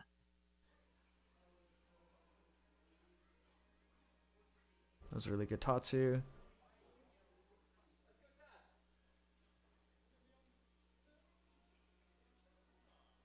Oh, that was really good. This what you did here was really, really good. It's just like you didn't do the back air afterwards. Or the forward air, sorry. You did do the back air. You just weren't really sure which side he was going to end up on. Yeah. Jumping in, baiting the forward air. Like, you can see how you just about landed and actually managed to bait out that forward air. Got over it. You just had to do the forward air there. Basically didn't fade backwards. Yeah. And then he just didn't, and then I died for it. But you can see how jumping from the ledge here, yet again, he doesn't even like worry about the timing, because the timing doesn't matter. As soon as you're in the air, it takes a while for you to get to the ground, and he was able just to kind of like wait for that and kind of punish that with a nair. Or punish... Oh, did he punish with up air? No, it was nair, right? Let me look. Oh, no, it was up air. Yeah, he goes for the nair on the jump, misses it, and then, yeah, just up airs you. So, yeah, it's kind of just like making sure that you're cognizant of the choosing different options, as well as like kind of prediction-based reads.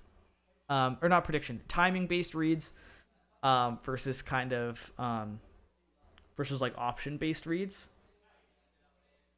Yeah. And then also just making sure that Is what we talked about before with Bayo. yeah. Then the like make sure that you're punishing the right things rather than going for like punishes on things that might be like slightly safe. Is another big thing, as well as making sure that you're not giving away stage control for free when you have pressure. And then the last thing is just making sure not to swing at people who aren't actually like, or not necessarily not to swing at people, but make sure that you are, for the most part, letting your opponent act first, putting the pressure on, letting them give up stage control to get away from you, and then punishing them when they do stupid things. Those are like the 4 big things I'd say for you. That are like, those encompass most of the issues that you've been having. Do you have another replay you want to go over? I will do, but I'll have to find it. Annoyingly, I did have one against the Mii Brawler player, but it's been deleted, sadly. Oh, Let me... what the hell? That's unfortunate. Just gotta look it up quickly.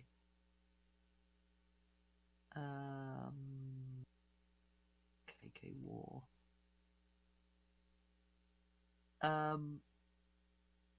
Yeah, I only really want to send you ones which I lose. This one could work. This is against Cloud. Okay, cool. Oh, that's got the playlist in it as well, but... Yeah, that should be fine. I think Watch Together will be able to deal with that. Sure.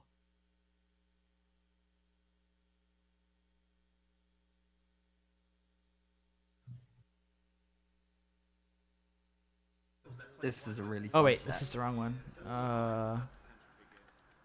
Oh, that's This one. Yeah, winners final.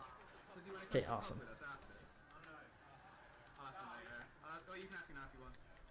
Yeah. Probably Gentleman's Smashville, but we'd TP there anyway. I like as few platforms as possible in this matchup.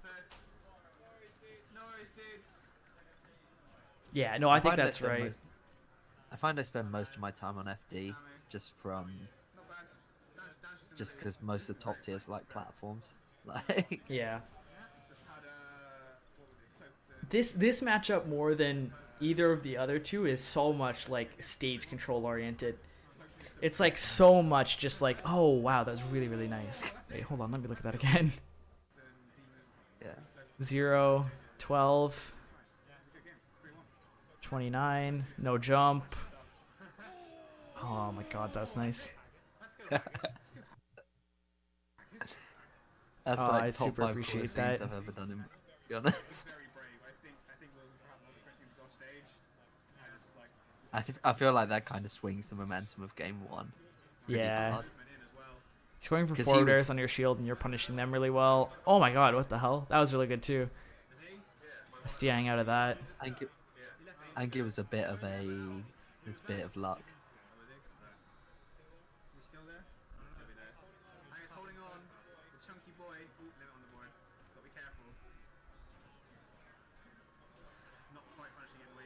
Nice, okay. Yeah, I barely does. That's fairly neutral. Ryu doesn't care again. Still there. Yeah, it's gone. So that's fine. Oh, he's still here. I just let him know. Let's see if you leave it. Nice. I've got mine. My bike's down in the stadium. So right there is that same thing I was talking about earlier, just making sure that you're punishing the things that are punishable rather than the things that aren't. So he goes for down air here. And you immediately go to punish it, and he was able to get the down tilt as a result. Yeah. Haggis is ahead. Hey, let's go. Yeah. Got a nice early spike in there, about 50. Ooh, yeah. I go for that too. That's the time I use Nair as a jump Nair. Good for ledge trapping because it's so active. It Yeah. beats jump and it beats options like that. Shield. I was mad that didn't hit. Oh man. There you go. Try an F smash.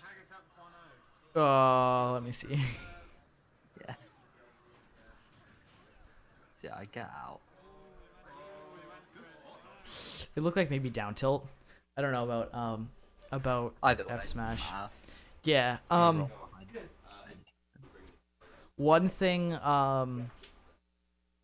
you can do as a ledge trap that I haven't seen you do yet is so you short hop forward and you nair kind of off stage. So you nair in a way that you can kind of like it would hit them if they were hanging on ledge. And then so you do one nair going forwards, and then you jump back on stage with a second nair, and then you do a third nair landing. Or no, I usually just do two. I do one coming down, and then I do one coming back up. And what'll either happen is it'll catch them dropping down and jumping, and it'll catch their jump, and they'll have to use limit. Or it will bait them into rolling, and the second nair coming back on, you'll be able to hit them with weak nair, and then just like turn around, up tilt, shore you. Or they'll jump, and the nair will combo into an up tilt. Or they'll neutral get up, and you'll land right in front of them and have the right frames to just like mash up tilt and pressure their shield, or like even cover their get up with something else. So that's something that I really like doing. I know Sheiks do something similar to that, where they like run off quick and then short hop back on, and falling there. It's kind of the same idea. Yeah, and it's the same idea with Ryu. Sheiks Snap beats all their options. Yeah, it's the same option with, or like the same idea with Ryu, just less. It covers the options. Well, it covers the options harder, but it's a little bit more picky as far as timing goes, and as far as like hitboxes go. Yeah. Yeah, I wouldn't have won that game without the momentum swing, because he kept it relatively close anyway, I think. Yeah. But yeah, go to battle. I banned Dreamland, obviously. But your corner pressure was like super good in that situation, and that's exactly what you need to do against Cloud. Is you need to kind of get that sort of an opening in the corner, and then punish really, really hard. And you were able to keep him in disadvantage basically that whole time, which is something that's really, really important. You don't really want to give Cloud an option to reset back to neutral. And you didn't. You kind of stuck him there, and you forced him to stay there.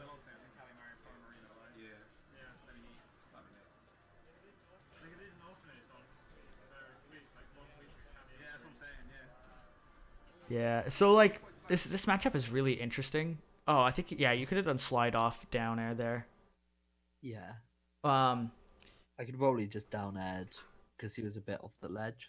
Yeah, but I'd say like in this matchup it's super interesting because if he doesn't have limit, focus suddenly becomes like an awful option because he can just cross slash it over and over. Yeah. However, if he does have limit, just like spam that focus attack. Like just like use it all the time, because like I know what you mean.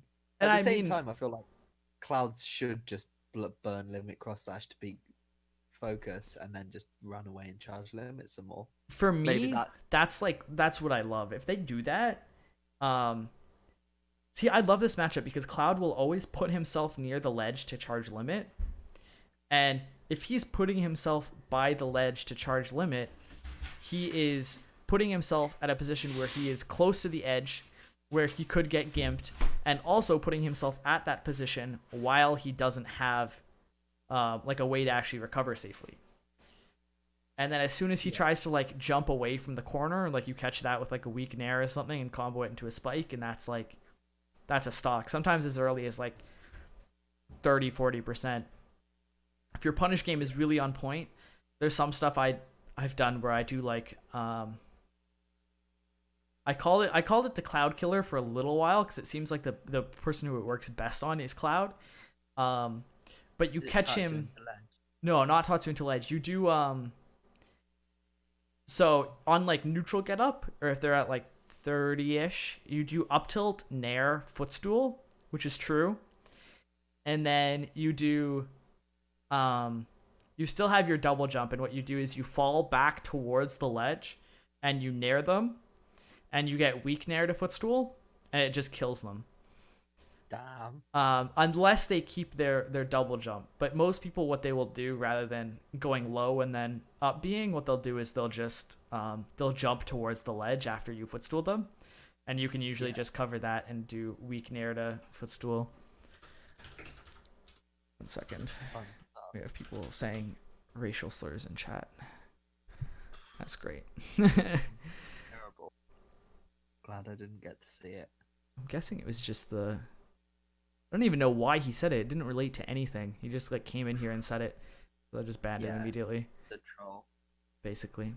Doesn't matter. Yeah. So like that's the thing is like, for me it's like being able to spam focus and disadvantage is something that's like really important. If they burn limit and they don't kill you for it, now you suddenly have like a plethora of options to actually punish Cloud off stage, as well as just like kill him really early. And I found that most Clouds won't burn the cross slash just to get you out of limit. Just because it's so valuable for them to have the recovery option. Yeah, people are so scared of the nair strings and everything, and they're just like, and they work really well on Cloud, so it's like understandable. Yeah.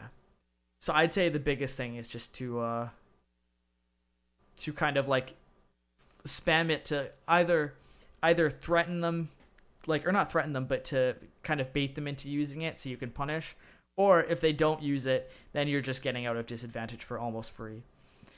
And there are ways that they can hit you like twice before you use focus, but usually you can kind of like avoid those.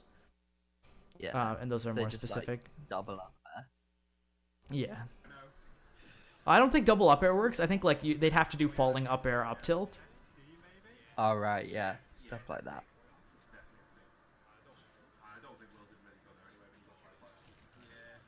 Wow, he burned it there.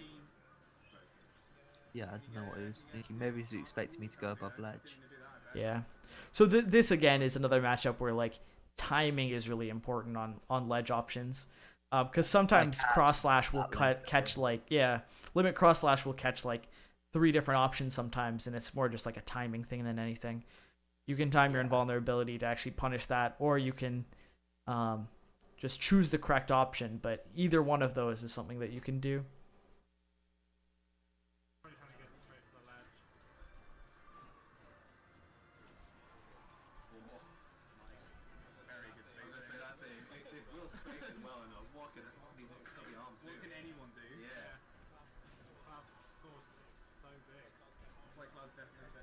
Weak. Strange pivot grab. Perfect cloud against a perfect Diddy cloud will win. To be fair, perfect cloud against a perfect Bayo the cloud will win. Yeah. Ooh, that was a smooshy boy. Is that Luigi? Yes. Yeah, with max rage easily. Nice, Rising. Can't make call-outs like that. Not this percent. To be fair, he was talking about earlier how there's less lag than you might think on You're doing a really good job of staying alive. Yeah. I remember this actually, yeah, I just get hit around everywhere. Why did he put you off that side of the stage? Alright, yeah, eventually you'll die. Yeah. I mean, up throw probably would have killed. Yeah. Yeah. Maybe. So yeah, all of that would have been avoided had you been able to actually kill off that other up tilt opening. Yeah. I think like then you would have had no limit.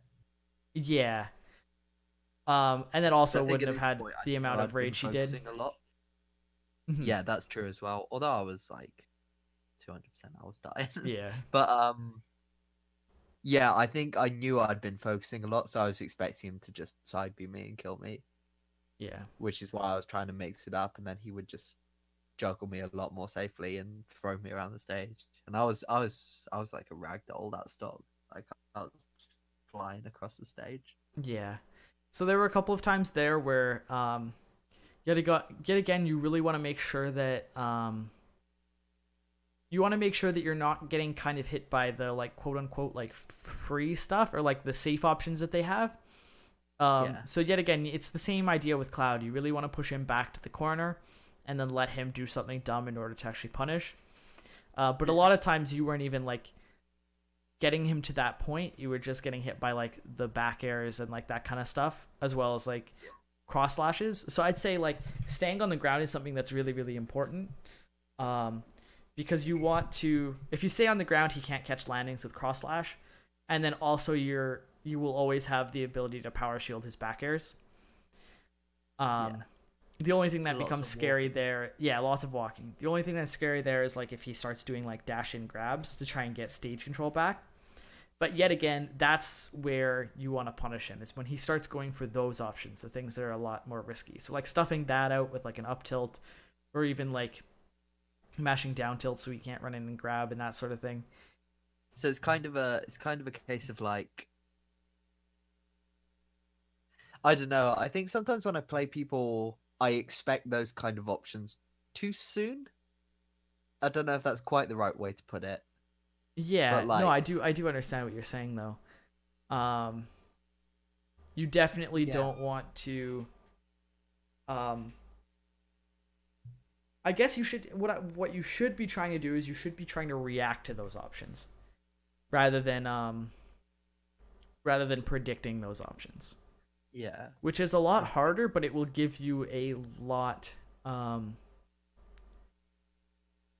It will give you it'll be a lot better for you. It might be something that will be harder to do initially, but it'll be something that will give you a lot of benefit later. yeah. I think I understand. When you say react though, if you're in that burst range and you can't really react to it, It's like are you so trying to? it's not like really a like reaction thing. I don't know. It's hard to, because you don't really just be like, okay, what are they gonna do? Oh, I see them start to dash forwards. I know they're gonna be going for or X option already, and I'm able to like superhuman react. Like it's not so much that, Yeah. but you want to be pressuring them and then be like, okay, I'm gonna be ready to do this option, which beats this option from them, and I will and then when I see this, I will do this option. Like it's kind of like, so for Cloud, you see them like standing there, and like you'll see them like shoot, what's like a good example I can give for this? Fox, like a Fox or like a Samus will be like walking away from you, and it's like, Yeah. okay, they're walking away to bait me into going towards them so that they can dash attack. That's like immediately what goes in my head. So it's not like I'm going to react to whatever option they do. It's like, okay, I've got the idea of what they might want to try for. I can see the starting frames of that dash start and react to that with a shield, and then punish accordingly. And sometimes that goes wrong in the sense that they'll like dash in and try and dash grab, But Yeah. it's not so much That's like a complete reaction, but it's like, it's not 100% like a call out either. It's like it's like somewhere in covering between. It's like a it's like a reaction. I don't know. It's like a reaction read kind of. It's weird. You want to have the idea in your head, but not. No, I think I know what you mean. Yeah. It's like, yeah, I think I do understand you. Yeah. I think it's just one of those things which comes when you're super familiar with your character, and like you know exactly what all of your options do, and how to use them. Yeah. And then when you start getting that familiar, you start thinking about other characters' options and what they're gonna do. And then as you get better and better at knowing that, it's kind of more intuitive. Yeah. But I think Like the you do these things without thinking. yeah, and definitely like you want it to become intuitive, but like I think the easiest way to start learning how to do that sort of stuff is to think about doing it and then be like I think the easiest way to go about developing that skill, because it's a skill like any other, right? The easiest way to go about it is to like actively think about that sort of thing and be like, okay, what are they going to do in this situation, and what option of mine beats that, and then try and react to like the first little bit of like a tell of that option. Yeah. Like for example, if like people do this against Ryu a lot, it's like he's been jumping around all game, and suddenly he starts running and shielding, and it's like, okay, he's looking for an up tilt, you know? Yeah. And a lot of the times people won't react to the up tilt itself. They'll just they'll react to, you know, you running around and dashing, and they'll actually be able to, you know, punish you for it on even the first or the second up tilt, just because they know it's coming. So it's like the same kind of idea. Like, you want to make sure that you're, when they posture for things like back air and like that kind of stuff, you're just able to like see that they're coming down with the back air, power shield back airs, that sort of thing, and then not go for any like super crazy like call out more things on options in stage, if that makes any sense. Yeah.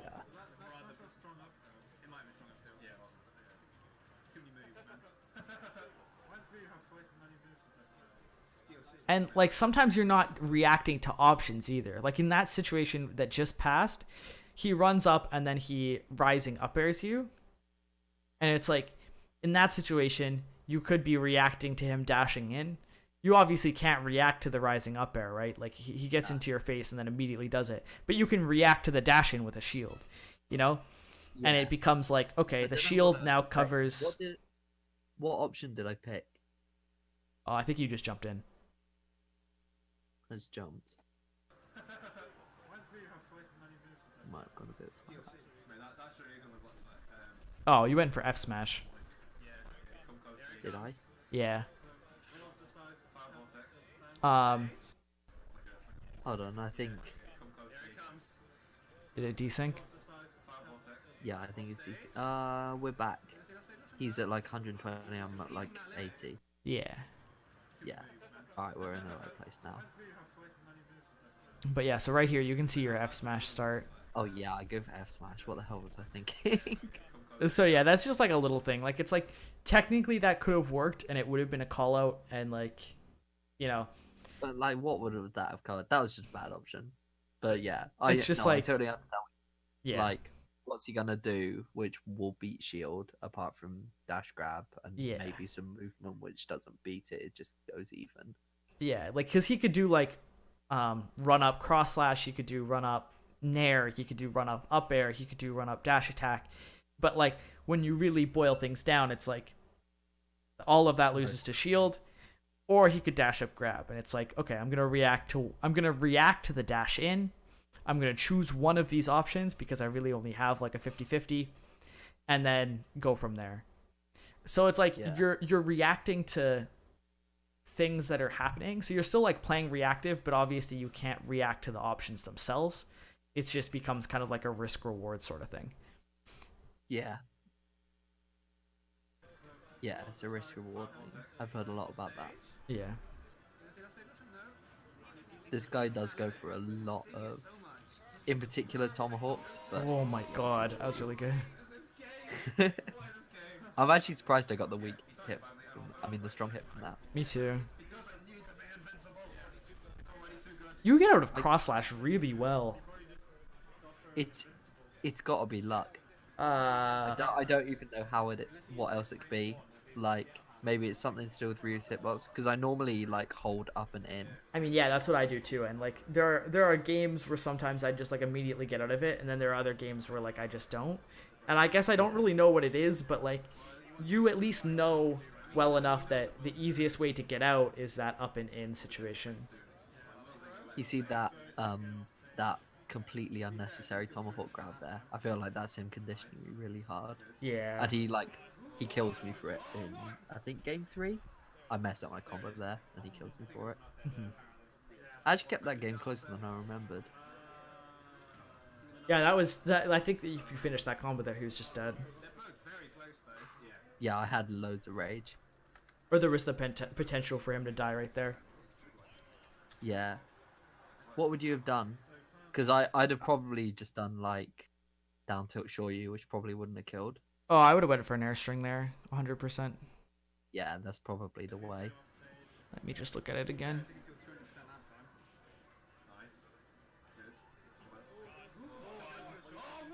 Yeah, I go for drag down Yeah. up air. I think, and I just messed up the input. Yeah, Or you maybe did. I just landed No, it looks like funny. you did. Yeah. I think.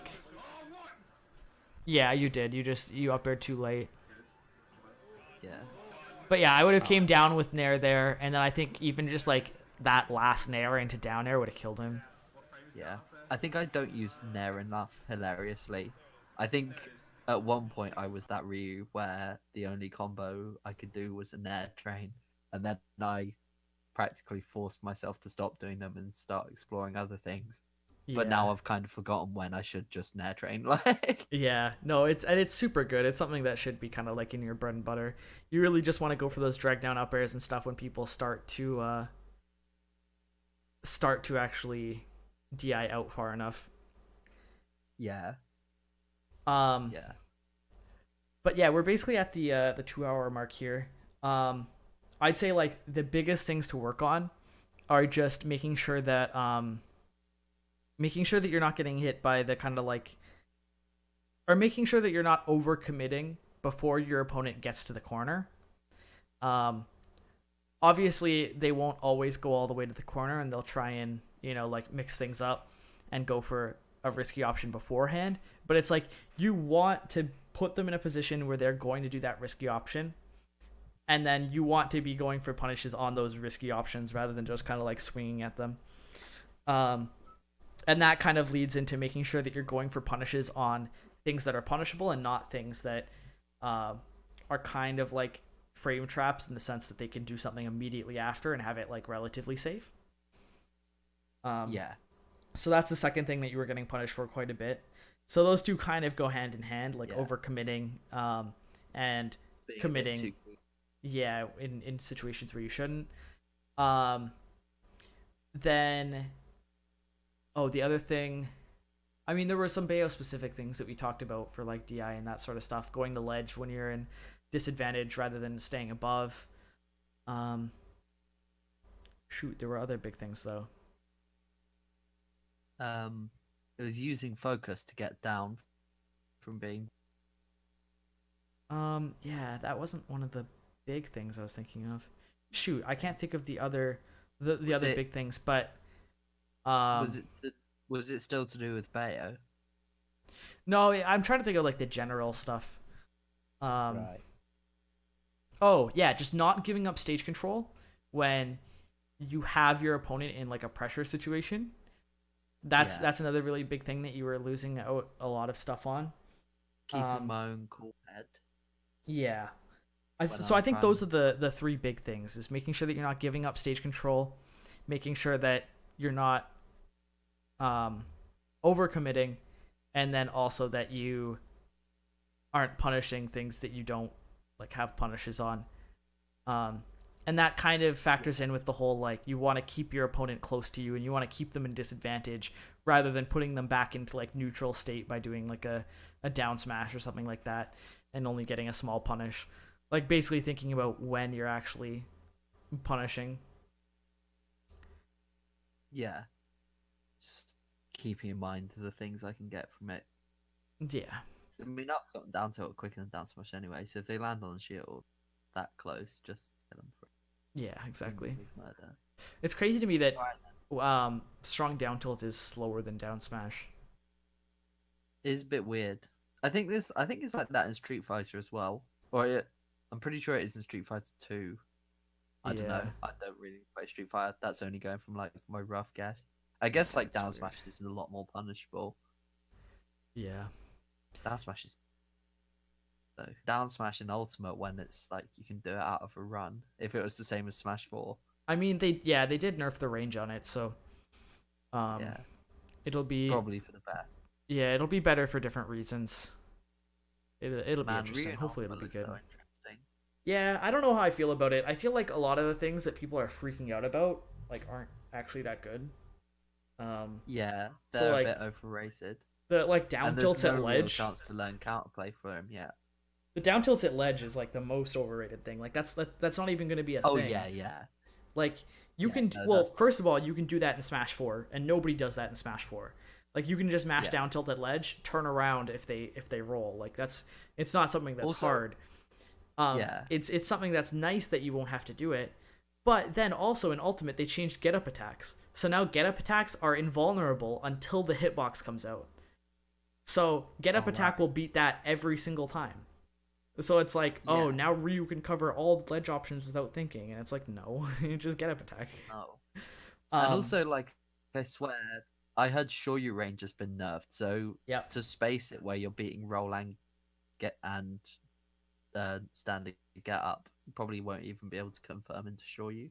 And the as well as the SDI multipliers on down tilt and up tilt are also like better.